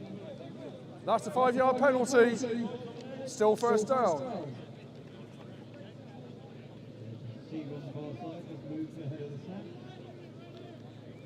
Looks like a change of personnel on the Lancers' defensive side of the ball, taking the opportunity there to bring in some fresh legs. Yeah, they got a lot of depth along that defensive line, and I think as we move forward throughout the game, you're really going to see that depth be leaned on. You look at the Lancers sideline, they've got plenty of people on that sideline that can rotate through, and so as the O-line of the Pythons are getting tired, you can bring in fresh guys from the Lancers, and they can really start making plays. And having that rotation is really important in the sport of American football. Absolutely, and not least of all for the fact that it bleeds people in, right? You know, these guys might have to take to the field in, 6 months' time for their first, for their opportunity to be a starter on defense with so many guys graduating. So it is important for them to be able to get in and, amongst it and taking hits or giving hits to the likes of Angus McIntosh and these guys that are clearly talented players on the Cambridge side of the ball. As he's got the ball again. Good immediate tackle. The defense really swarming around there. Absolutely. You can really see just how violent of a runner McIntosh is, and it's no easy feat to bring him down, but that was some good tackling there. Slowing him down, stringing out the offense. getting him wide and then coming up and making a tackle. That's good, sound, fundamental defense. And you know that's the kind of defense that's going to be played when you have defensive coordinator Thomas Kaysen on the sideline. So we've got 3rd and about 13 to go here. Now Cambridge, for their own momentum, need to keep hold of the ball, keep on moving. Starkey's going to take to the air. The ball's got from A to B, and it is caught. So Sean Lee with the catch over the middle there. Nice catch, very confident. Didn't particularly matter how the ball came out then. It got from A to B, and that's the most important bit. Yeah, Daniel Starkey's really impressed me with his poise under pressure, and even when there isn't any pressure, just stepping up in the pocket and delivering a dime. That was a great throw. Doesn't matter if it was wobbling. It got from A to B, like you said, and that's been open all game, and it's been something we've been talking about. And Cambridge have gone to it. They haven't executed all the time, but you saw it there. I'd expect the ball to end up back in the hands now of the running back. So there we go. I think it's number 24 or 34. But Cambridge got themselves some momentum going, certainly from the sideline and on the field. I saw after that big chunk play that Angus McIntosh did, you saw number 52, Austin Steele, literally in his face. Yes, you know, big shout for his teammate. And that's how that momentum shift starts. You really need that, and this is the kind of drive that Cambridge is definitely requiring at this moment, and it's something we've seen kind of previously. I think converting now is of the utmost importance. They need 7 points here. They can't settle for 3. So let's see if they're going to attack the end zone. Will they have the space, or if they're just going to keep driving it down methodically? So Starkey, little pump fake. Tries it for the outside. Look, again, miscommunication or not quite the right route with his receiver there, number 89, Dorian Cotton. But the confidence is still there. He still wants to get the ball and throw. They have been worked at, well, we've seen the spaces there to exploit, possibly over the middle, less so on the outside. But that's where they need to pick up some of them chunk plays from those outside. Here in the first half, just in front of us on this sideline, they had those opportunities. Lancers are taking them, and Pythons are not. Yeah, you really got to take those shots. I mean, that was good coverage there by the Lancers, but I think just kind of a mechanical mistake there on the side of Starkey, and that's why it was underthrown. But you got to take those shots.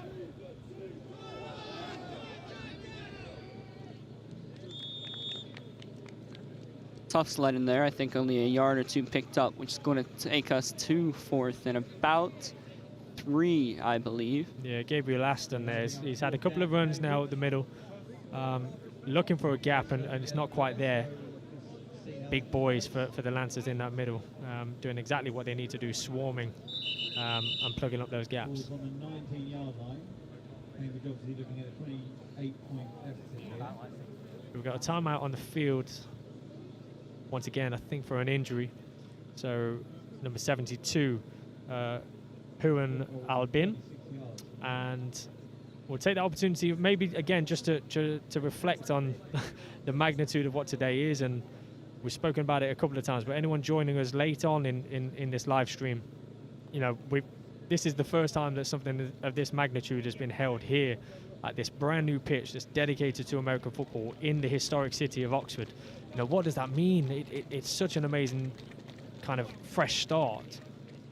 Yeah, I think for a sport where we're really trying to grow and really trying to legitimize it here in the UK and at the University of Oxford, having our own home here for the first time, having this game live streamed, having 300, 400 fans watching, it's massive. And for moving forward with Oxford being promoted to Div 1, you really need to have, something like this to increase engagement and also to reward the players. They put in a lot of effort in being able to play in front of a crowd and play on a great field. That's something that keeps them sticking around and makes them feel good about their commitment. And so I think all in all, it's really big for these players and for the sport itself at the university. Absolutely. Now we're on 4th down. It goes to McIntosh. Now what can he do? Can he use his speed? It looks like it's good for a 1st down. And that's the way to keep it going. Yep, that's a player that makes plays. He's an athlete, and you can really see he's starting to come into his own later on in this game. He's wearing down that Oxford defense, getting to the outside, lowering the shoulder. I can tell you one thing. Number 21, Miles Keat, he's feeling that hit. McIntosh lowered his shoulder and really lowered the boom there. And that's something that makes a difference, you know? He's going to be thinking about that the next time he steps up, and that can be the difference between a tackle and a touchdown. Absolutely. Miles has taken a snap off after that hit. Now Starkey doesn't connect well enough, but there is a flag on the play.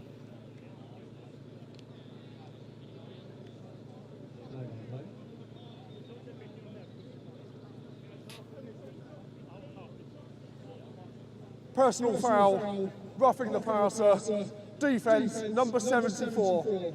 That's a half-distance penalty, automatic first down. So not one that we've had throughout the game yet, but they're the kind of things that Cambridge can really take advantage of. Yeah, there's really only one way that penalty comes about, and that's sloppiness and lack of discipline. And when you're trying to hold on to a 4-score lead, that cannot creep into your game. You know, that's something that's going to have to be addressed on the sideline, and something that the Pythons can definitely take advantage of here. And what can Starkey do? Takes the ball, he's set, sees his man who collects it well. Now that's solid play. That's just, you know, setting yourself up for what should be a score. Now if they can just continue to creep down the field in that way, that was just sound fundamentals on every level. And they've got, you know, 10 yards still to, well, 8 yards to go, and they'll find themselves in the end zone. Yep, yeah. Great pitch and catch right there by Starkey. I mean, that was actually a great recovery by AO to stop that. But, you know, he might have been keying on the slant, and you hit him with a zig. He's open. Great pass, and, yeah, putting him closer to score. Starkey again will go to the air. He tucks it and runs. Again, falls forward. So it's another good open field tackle, but he has fallen forward. I think stayed in bounds. So we're looking at now 3rd and goal from about the 4. And you know this is 4-down territory, so that really opens up the entirety of the playbook. You know, you could go with another inside run, pick up a couple yards, or you can go to the air, knowing you can go to the air once again on 4th. So it makes it tough to defend, especially when, you know, there's all that wide space on the left side. Exactly that, and Angus has kind of favored that left-hand side, and off he goes to it now, but it's snuffed straight away. It's great defensive awareness there by number 62, Michael Fanku. That's exactly what you want from your end, right? That, you know, keep that contained. We're going to watch it back here. Straight away, straight on it, knowing that McIntosh is going to get the ball to his favored side, and off he goes and makes a solid open field tackle. Yeah, that's the difference between a tackle for loss and a touchdown. That great contain, getting up on the play side edge, and forcing them back and sticking in for a tackle. So 4th down, Starkey scans over the middle, but not coming. The Cambridge sideline wants a flag for pass interference, but it's not forthcoming. So there we go. It's a changeover in possession. Now, Cambridge can definitely take heart in that possession, but they haven't come away with any points. Yeah, I mean, that's a moral victory. But you don't win games with moral victories. You win them with points. And, you know, coming off the sideline, that's going to be extremely frustrating. I think that call was close, could have gone either way. You know, number 22 was probably getting a little handsy there. But it's tough for a ref to make that call in this situation. Yeah, I mean, kind of story of the game, I think. The Pythons have been great moving the ball. They've looked in control. They haven't looked, you know, physically outmatched or anything. They've just kind of missed a couple opportunities, and that's why it's 28-0. So David takes the ball. The ball is out. On the carry there. Ball came out the end. I think it was a throw by Oxford though. So it's going to be 2nd down, so that's fine. The ball was retained by Oxford. But we do have an injury on the field.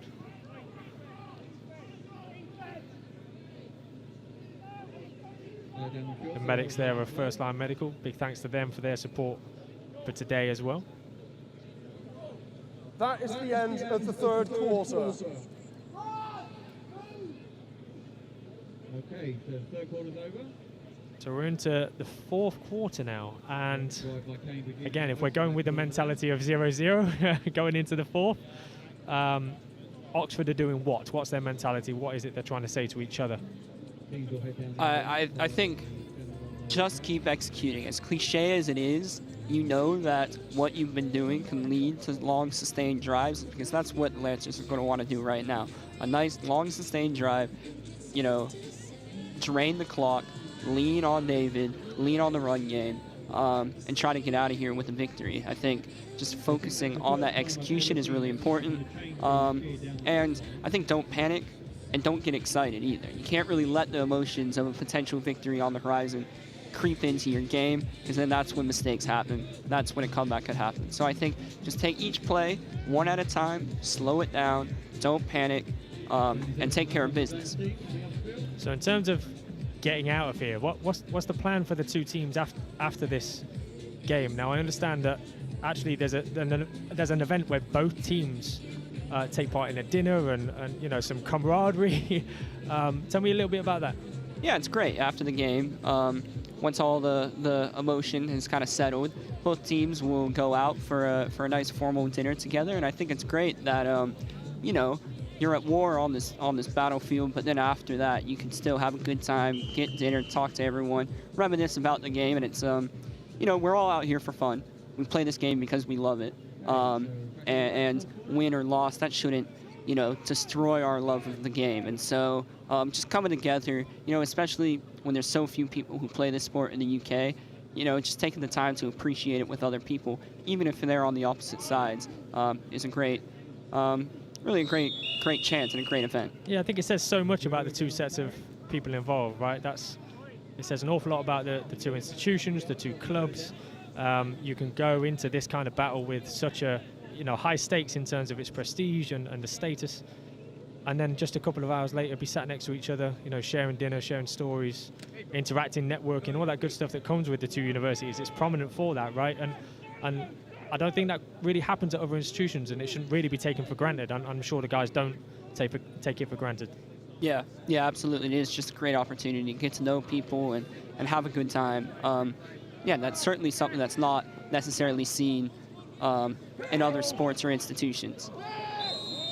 So there was a flag on the play, and that was a free hit basically for Joel Spencer there, Joel Chester's there. So no issue there. Number 11 for Cambridge, quite Offside. frustrated he didn't bring the ball in. Defence, number 58. That's a 5-yard penalty, which results in a first down. Yeah, Harry Pollock was frustrated with himself there that he didn't get the ball in. Probably didn't see the flags thrown, and certainly Joel indicating to his receivers, get down the field now, let's take a shot. Yeah, and you could just really see that natural talent that Joel has. I mean, there he is as a quarterback. Rolling to that side is just so difficult. And there he is throwing the ball 40 yards off his back foot, flick of the wrist. I mean, that's something you can't teach. You're just born with, and he's very gifted in that way. So David Ojibulu, that's the way he does it. That's what we've seen a couple times today in terms of his ability, but we're going to see it back on the replay now. That was a lovely move. He runs the 100 meters, but he should sign up for the hurdles, because that was beautiful by David there. What a hurdle, making the man miss and getting the extra few yards. What a play by David. Yeah, I think we got to clip that up and send it over to Sports Center or something like that. That is how you make a move. And again, you know, that ability and the hype-up nature that he now brings to his teammates. Who else is going to go out and make a play like that now? That's what they're going to be thinking. Yeah, he brings the juice in every game, just game in, game out. And, you know, he's come such a long way from where he was in his first year. You know, I think he was maybe 70 kilos, and now he's something like 88 of pure muscle. He's come such a long way, and that's all due to his hard work and dedication to the sport.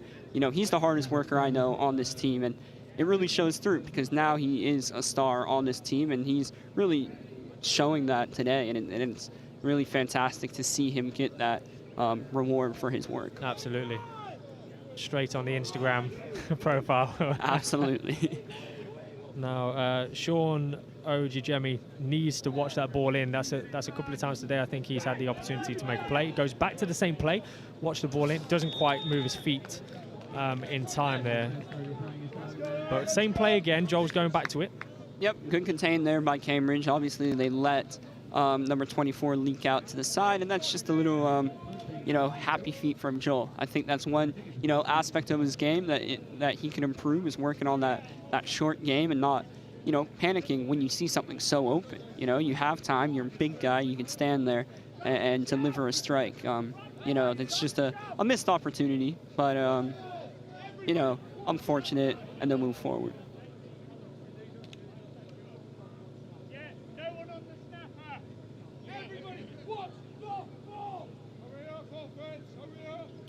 So Joel Chester's man of many talents, back to kick this, and off it goes. A better kick this time in terms of its delivery, and the ball has had a favorable bounce. It goes to the 16-yard line.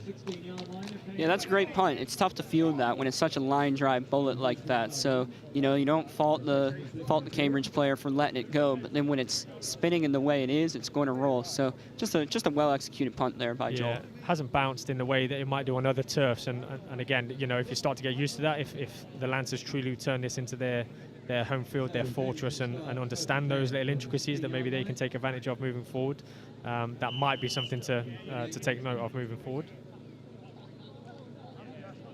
So we think we're about 9 minutes away from the end of this game. Now, Cambridge could really do with scoring some points. I think they've deserved it in the grand scheme of things.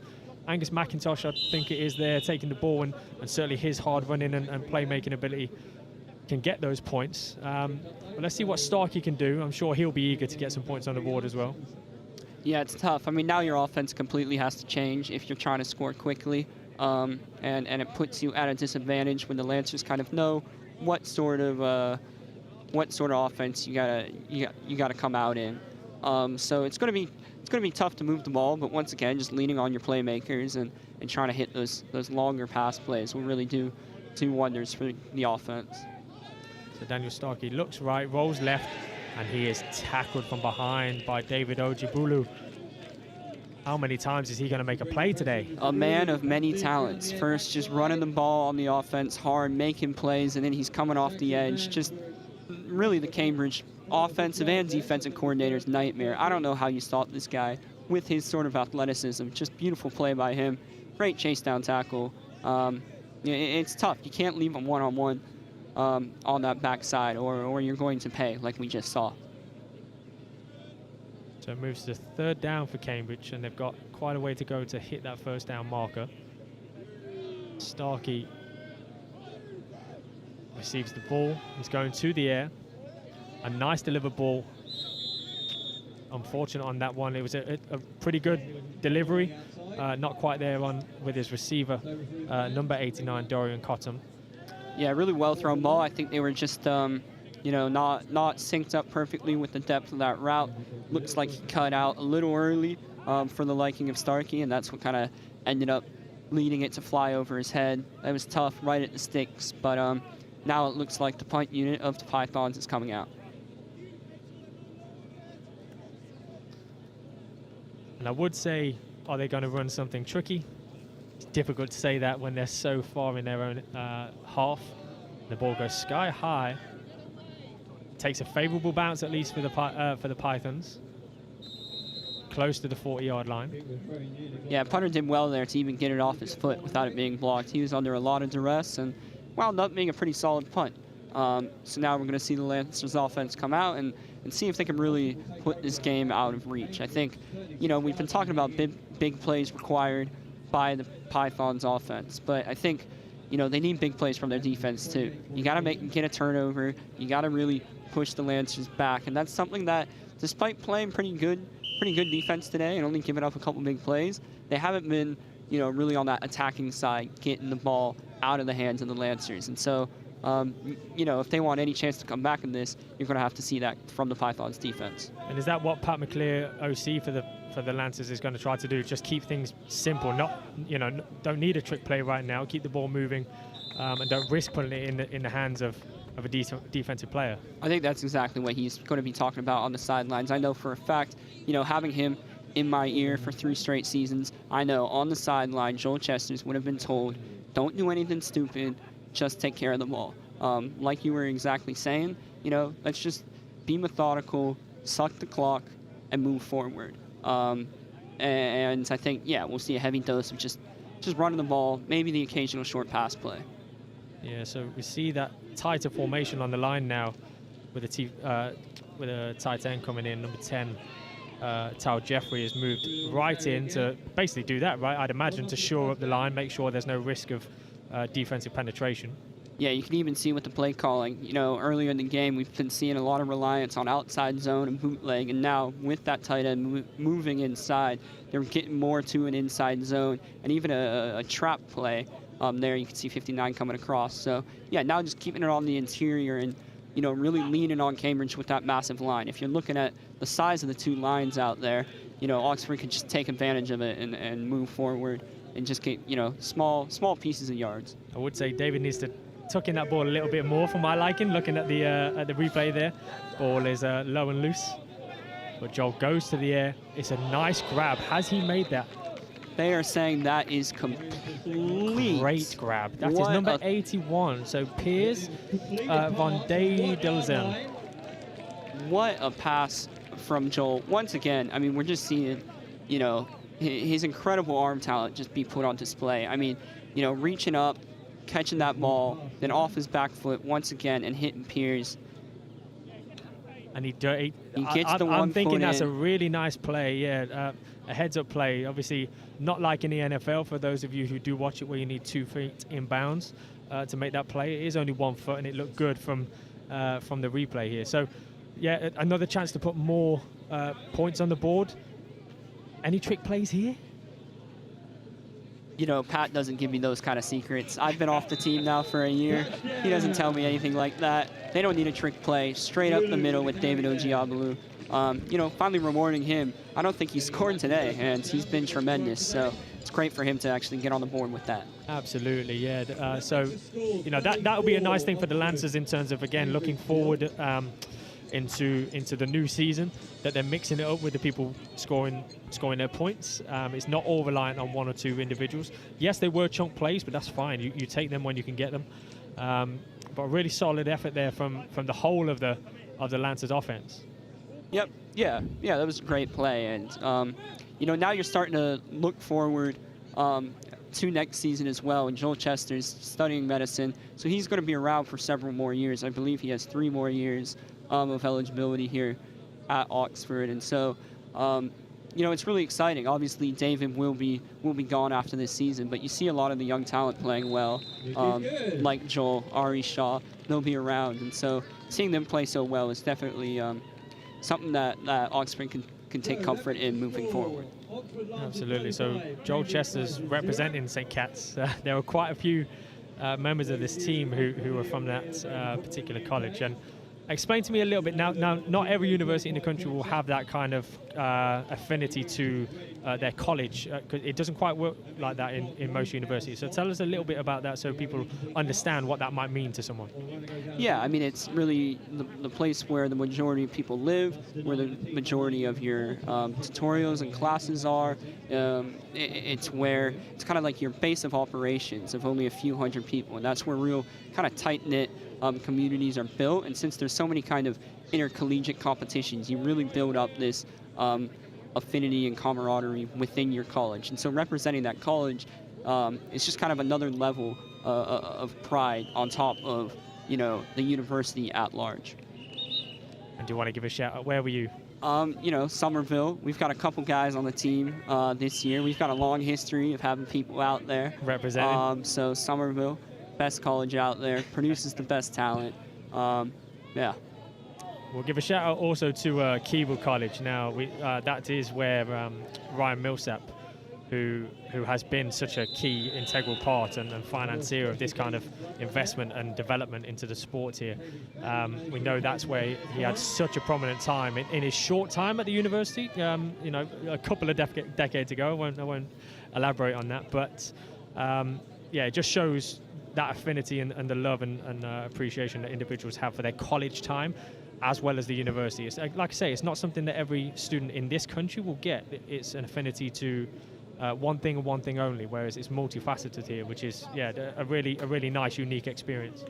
For sure, yeah. I mean, definitely Ryan Millsap loved his time at Keble so much that is a stipulation of his scholarship that he's also providing. They will also be able to have the chance to stay and live and work in Keble College as well, just because he loved his time so much there. So you can see, you know, the fact that that's even in the scholarship, just how deep the love for an individual college goes.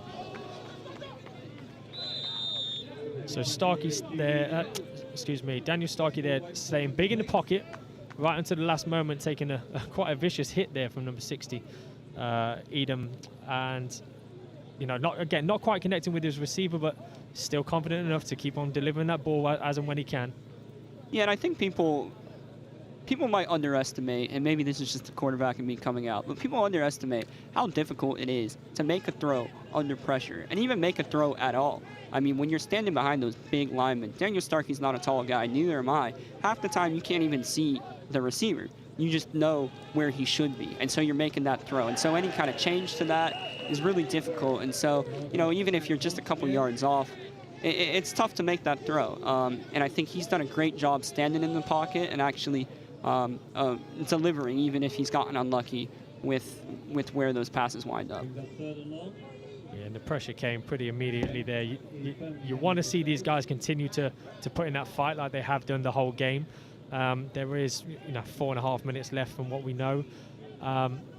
What is it that the Cambridge guys should be doing right now? Is it going for broke and trying to get a score? Is it continuing to play hard or actually keep yourself safe? Or I mean, it's probably a mixture of all three. I mean, I think it is kind of a matter of pride, but it also, even the score line right now, I don't think reflects, you know, the level of effort that's been put in. Nice grab. As a beautiful throw by Daniel Starkey and a great catch there by number 24. That is Marius Brockhoff, yes. who we mentioned him a lot this game. So, and I was specifically told the German stud, Marius Brockhoff, and that was a great grab, right? Going out there and laying it all out on the line to make that play. And instantly, what's that? They're at the midway point of the pitch, and off they go into plus territory. Yeah, and that's definitely going to give you a boost. And, you know, Cambridge certainly wants to get points on the board. I mean, you know, you mentioned earlier, I do think they have been a little hard done by not having points on the board. They've played well. As that just goes out of the hands of the Cambridge receiver. So Sean Lee, he could have made that play. He looked like he was possibly nervous about the hit coming over the top. And again, that's the point of reward yourself. He got hit anyway. From my perspective, you try and make that grab, you get the ball. That is the 2-minute warning. Both teams have 3 timeouts remaining. Yeah, so the game going a little bit quicker than we had originally thought. But yeah, Sean Lee there could have made a play. And again, that would have been a big chunk. Yeah, for sure. I think at this point in the game, you just want to make sure when you come off, you've got no regrets. You left it all on the field, and I think that's what Cambridge really has to be thinking. Try and get in the end zone and just leave it all out there.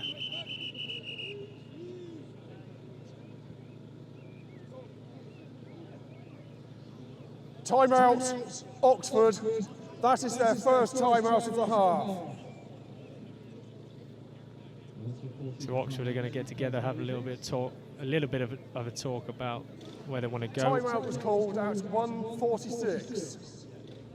Or it may well have been that there needed to be a change of personnel. I couldn't quite see behind over the Pythons here on the sideline. Looks like they're just swapping some new guys in, getting them some playing time here at the end of the game.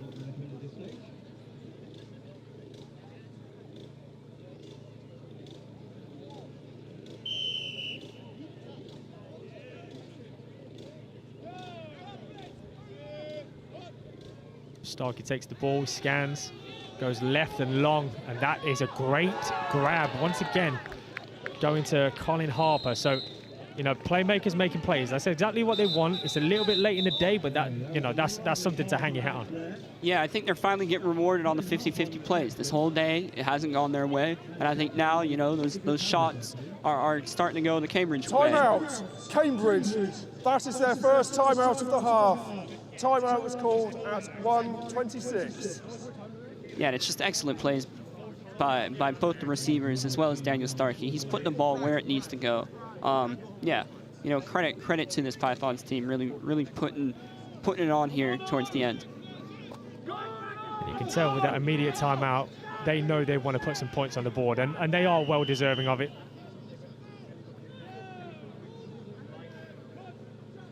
So Starkey hands off immediately to Angus McIntosh, and they are in for a touchdown.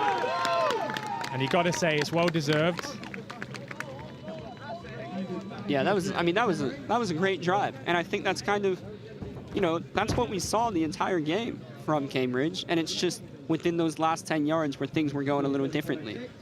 You know, great play there, great block by number 69, kicking out the end, and McIntosh really had a free run. I think, yeah, just could have walked into the end zone. I think he's been deserving of a touchdown this game. He's been exceptional. Absolutely, yeah. James tumbling there with the good offensive line play, and they've had that quite a bit throughout the day. As you say, that, you know, things haven't been disastrous in any way, shape, or form. It's just the execution piece, and Starkey now adds the extra point. So very much deserved for Cambridge to at least get points on the boards.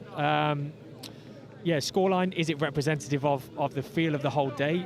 It's a hard one to hang your hat on, right? So Oxford 35, Cambridge 7, with just a minute left in the game. Instantly assuming the ball is going to go quite short right now, because the ball has gone out of bounds every single time it's been kicked. Maybe it's along the ground. Yeah, I mean, Cambridge definitely going to try a little onside kick here, see if they can get the ball, get another touchdown on the board. Yeah, just keep racking up those points as we get towards the end of the game. Yeah, I mean, it's tough to say if this has really felt like a 28-point, you know, differential. I mean, I think Cambridge played good, but I don't want to downplay how excellent the Lancers have been as well. You know, they can't fault. You know, they're at no fault that certain balls dropped into their hands at the right times, and they took advantage of it at the right time, and they capitalized. So yeah, exactly that. It's been efficient for sure. That's definitely the word I'd use for the Lancers' performance today on, well, basically all three sides of the ball, apart from any kickoffs. That's for both teams. Yep. Let's take a look here at what the Pythons decide to do. Possibly the best kick of the day. It's gone to Lancers 13. So Bill De La Rosa, and he's trying to make a play, and he is making a play. Off he goes. It's a nice move. It's a very nice move. Great return from Bill De La Rosa. We really haven't heard the names of too many of these receivers on the Lancers side, but it's just teeming with talent. Bill De La Rosa has been an excellent player for this Lancers organization for the past few years. You got number 10, Tal Jeffrey, who's also played exceptionally well in the past. Number 3, Saketh. You know, there's a lot of talent in this wideout room, and you really haven't seen too much outside of Ari Shaw with that big reception. But yeah, it's good to see Bill actually getting some recognition here later in the game. So as we move into the final minute, I've got to ask you, who do we think is deserving of the MVP? This is a very difficult one to call. Now, you know, defense have been solid for sure. The offensive splash plays in particular, as we see a change of quarterback now for the Lancers. So Tobias Johnson, only here for a short amount of time at the university, but getting a chance to come out and represent on the field. Yeah, the MVP, I mean, I think it's always kind of skewed towards the quarterbacks. You know, I think most likely, I believe there's a timeout. Timeout, Cambridge. That is their second timeout. Timeout was called at 41 seconds. Yeah, I think most likely it'll probably go to Joel Chesters, you know, and he's been very deserving. I think other names, obviously David probably is the other obvious candidate that would get in there. I think it would have to be between those two players. But I think Joel, I mean, he's played his most complete game. I think throughout this entire Lancers season, You know, he's been electric, and then he's also made a couple mistakes, but he's played mistake-free football today, and I think that's something that he should be really proud of. Well, he's delivered the ball to both Kevin Kim and Ari Shaw for their own touchdowns. He's got 2 of his own. As you say, a very, very complete game. Now, this is a beautiful run by number 6 for the Lancers.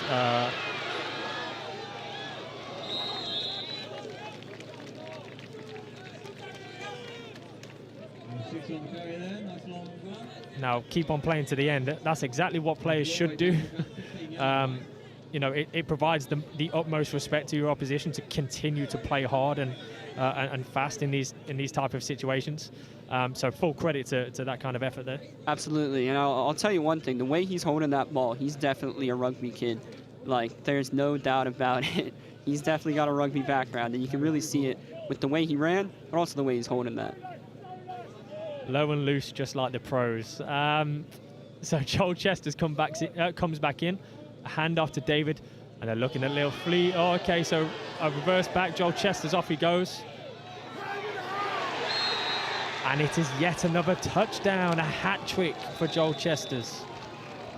You know, that might make the MVP discussion a little more interesting with David notching a little passing touchdown. But with Joel being on the other end of that, I mean, that's a great score by him.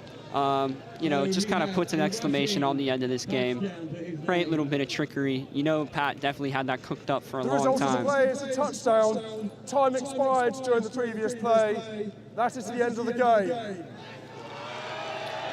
And that is the end of the Blues Bowl 2023, the 16th rendition of this, and it's a pretty emphatic victory for the Oxford University Lancers. Absolutely, they should be so happy with how they played, especially coming off of last year's heartbreak. They came out here, they executed, they got the job done. I mean, great play all across. Yeah, they should be really proud of how they played this game. Yeah, way to finish there. David to Joel, well, Joel to David, and then David to Joel, going and making a play in emphatic style. You know, it's possibly the way to finish any game. My gosh, a bit of a trick play. You want to talk about recruitment opportunities and highlight reels and the ability to make your sport and your team exciting at this university, and that's a way to do it. Yeah, that's massive. That'll definitely go up on the socials, that play. I mean, yeah, just highlight worthy. Yeah, just overall complete game. I think that's all you can really say. Executed well. I think the coaching staff of the Lancers should be super happy. That was a mistake-free game. You know, limited the penalties. I think there was only a couple. No turnovers. Got some turnovers. I mean, that's just an unbelievable game by the Lancers. Yeah. So as we move now to the usual tradition of this sport here in the country, the two teams will take to the middle of the field and thank both their coaches and then ultimately each other, and they'll break off into their huddles. Now, what will Cambridge be saying in their huddle? What is it they'll be talking about? I think keep your head up, you know. That was a very solid performance by them, and I think, you know, the last touchdown or two, once the game's kind of out of hand, it's hard to stop it from spiraling out of control, but you know, they played a really solid game, and I know they're going to be disappointed. There's no doubt about it. You're going to be upset, but you should also be proud of just getting out there on the field and actually performing at a really high level, and they executed quite well and had some big plays. So, you know, just don't be too down on yourself. You went out there, you battled, you left it all out on the field, and that's all you can ask for. And as we see Stuart Humble there leading the Oxford University Lancers in the handshakes, and then ultimately as they transition off into their huddle again, what will he be saying as a leader on this team? What will the team be saying, and what will the coaches be saying for the Lancers? Job done. You know, you got what you came here for, and you know Stu's going to be extremely emotional. This is probably his last game after an illustrious 6-year career. You know, he's put so much into this team, and you can see the smile on his face, the smile on everyone's faces. This is kind of the culmination of the season. You know, the goal of the first year up in Division 1 is really just staying up, and so they achieved that, staying up in Division 1, and now this is the cherry on top. This is what you're working for, and they did it, and yeah, they're going to be extremely proud, extremely happy, and ready to celebrate. I do think that was the first time that Stu had smiled all day, so that is a positive. Just off screen there, we were thanking today's match officials as well. So a reminder of a massive thanks and the opportunity to get involved if you so wish. So referee today was Amir Brooks, and David Guttridge. Umpire headlinesman was John Ireland. Line judge and back judge were Henry Young and Scott Castle. Unbelievable thanks to them. They called a pretty good game today, I think. It was, I don't think there was too much contention, so there couldn't have been too much that could have gone wrong, but they handled the occasion very well, and a big thanks to them. Yeah, absolutely. You know, you love a good clean game. That's what we got, and they really added to the great spectacle we had here today. So we want to pass on a couple more thanks to our live stream providers today, to Cheers Mate Productions. A big thank you to them. They've travelled, a fair distance to come here and support this today, and it may well be that this is something that becomes a staple in their calendar as well, that they support this kind of event. We see the tractor that's being ridden by Jim as Stu Humble is hoisted into the air by his Lancers teammates. It speaks volumes to what you were saying there about how much effort he's put in. Now, I worked for the Sports Federation when Stu first arrived, and instantly you saw the drive that he had to make things better, and there's no doubt in anyone's mind that is what he has achieved. Thanks to the ground staff today. So Jim here on the tractor will give him a big high five when he comes past, and John Buddington and all the grounds team here at University of Oxford, super helpful. We've had many volunteers today, friends and family of the Lancers. Unbelievable thanks to them as well. It's not an easy thing to do, just to volunteer your time and give so much back. There you can hear the tractor in the background. And Nolan, to you also, sir, thank you so much. I assume this has been one of a few times you've done live commentary, and how have you found it? Oh, it's been a pleasure. Great time commentating alongside you, and yeah, been a great game to watch, great game to talk about. Well, listen, enjoy tonight's festivities alongside our Cambridge counterparts. I'm sure it will be what it tends to be, right? Which is, as I say, lots of positivity, a great addition to this kind of spectacle, and people to go out on a real high, regardless of the result. It's a chance for them to, get together and talk about play. Oh wow, that was a great play from you, great effort from you. It's something that, like I say, isn't usual in this country. So it's a very nice thing and a nice tradition to hold on to. I think the final thing to say is just a massive thank you also to Ryan Millsap in particular. So this event and this spectacle, and certainly the home field, none of this could have been possible without him and his love and support of the University of Oxford Lancers. So long may that continue. If anyone else wishes to get involved and support in that way, they can always go on the website, always get in touch with the team directly and explain how they would like to offer support. It could be in coaching, it could be in volunteering, it could be financial or any other method of support. So we definitely want to express that opportunity to any of you watching today. Absolutely. Yeah, we're always looking for help, looking for support, making this even bigger, growing the game. That's what we want. Yeah, listen, this is the time-old tradition of American football here. The Lancers and the Pythons supporting and celebrating each other with 3 cheers, and they'll continue to do that. We see right now the Pythons are lining up under the post. They're going to have their celebratory photo together. This will be the last time some of these players take the field, right, with their brothers in arms. So memories for them might not be the happiest of memories right now, but for sure they'll look on it regardless with fondness in future years. Yep, for sure. Yeah, even if it doesn't go the right way, I mean, you make some bonds with these boys that will never break, and it's a time of your life, and yeah, it's something you really want to hold on to, and I think even if you're on the losing end, you still love the game, and yeah, it's a special day for you either way. And so you've got head coach Ian Hiscock there in the middle of the Lancers huddle saying his piece, and the respect that individuals have for him, I know, is sky high. He's quite a humble man and quite a reserved man. He doesn't come out with all the rah-rah and that kind of element. He leads by example almost, which is certainly what you want with a group of men of this persuasion that these are go-getters. I've said to you off air again, right? You are probably a go-getter. You got to University of Oxford for a very particular reason. Your ability to get up and at them and take every opportunity that you have in front of you. Utilize your academics, utilize your skill in and around the field. And people don't need someone screaming in their face, right? That's not what people are trying to be here. And so Ian is the epitome of what that could be. Yeah, Ian's just an excellent leader of men. I think there's nothing more to say about him. He understands what people need to be motivated. Yeah, he's a very soft-spoken man. I think in my 3 years with him, I've heard him shout twice. Yeah, he knows how to get the best out of people. You know, excellent coach, and he should be so proud of the group of people that he got out on this field and the way that they performed. Yeah, so ably supported, we have to say. We've mentioned Pat McClear and Tom Casson quite a few times as the offensive coordinator and defensive coordinator, respectively. But you know, a whole group of guys that, for the most part, volunteer their time. Right, these coaches aren't out here in massive salaries like they might be in the States, but actually they're volunteering their time. They're driving to and from practice with little to no remuneration. So the fact that infrastructure is there and the support is there from these volunteers is massive for the game, and it's one of the few things that I think that transition from maybe playing in the States previously, where usually there's a big infrastructure behind you, and then you transition here to the UK, and it's quite a different game. If we go back to the point of, well, we're promoting and there's opportunity for scholarships and that kind of thing, well, the expectation level might be a little bit different here. Certainly.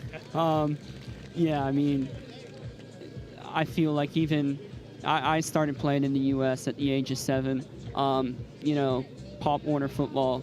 I think at least when I first came to the Lancers, the infrastructure for my 7-year-old Pee Wee team was much more robust than what they had here. But even in the 3 short years, you know, that infrastructure's changed dramatically, and it's guys like Stu, like Ian, who drive it from the Lancers side. It's guys like Ryan Millsap who are able to provide the support. It's the rest of the wider University of Oxford community that pushes that forward. So yeah, it's great to see the infrastructure actually grow. And when you get these guys coming over from the U.S., yeah, you want it to be something where, you know, something that they could actually still be a part of, and they don't think, you know, it's a joke or anything. We really want to legitimize the sport here in the UK, and infrastructure like this is what goes towards that. I don't know if we're expecting bleachered stands at every home game in the coming season, but it certainly would be nice, right? And again, massive thanks to the University of Oxford's various departments that have helped support today's event. So the university parks themselves and the support they've shown for this event. It's quite extraordinary because, not least of all, sport and competitive sport isn't usually played on a weekend in the university park.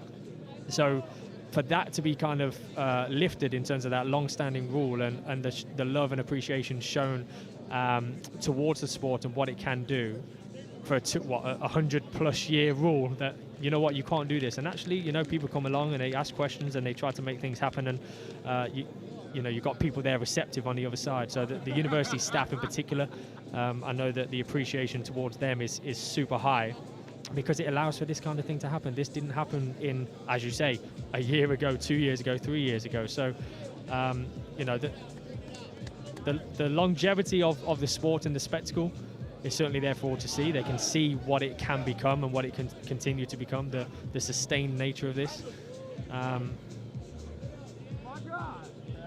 We think we're about to transition now to the exchange of the trophy. So Cambridge as the victors last year, a victory of 14-12. This year the scoreline a little bit different, and ultimately the victor is different. And the 2 trophies are going to be handed over. So very, very fitting.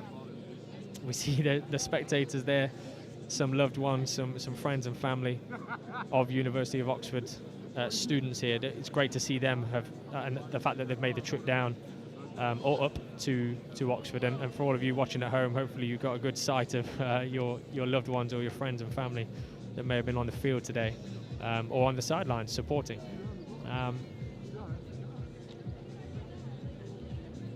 Yeah, so here we can see, you know, it's a great tradition that kind of goes in with what we were saying previously about, you know, going for a dinner after, this brotherhood, not just within the team, but between teams. You see, you know, the handing over of the trophy between captains or between presidents of each respective club. So Leone Costi, Italian, the president of the Pythons this year, and has handed over to Jack Fagan of the Lancers. And there we go. You have it. You have your victors for the Blues Bowl 2023. It is the University of Oxford. It is the Oxford University Lancers.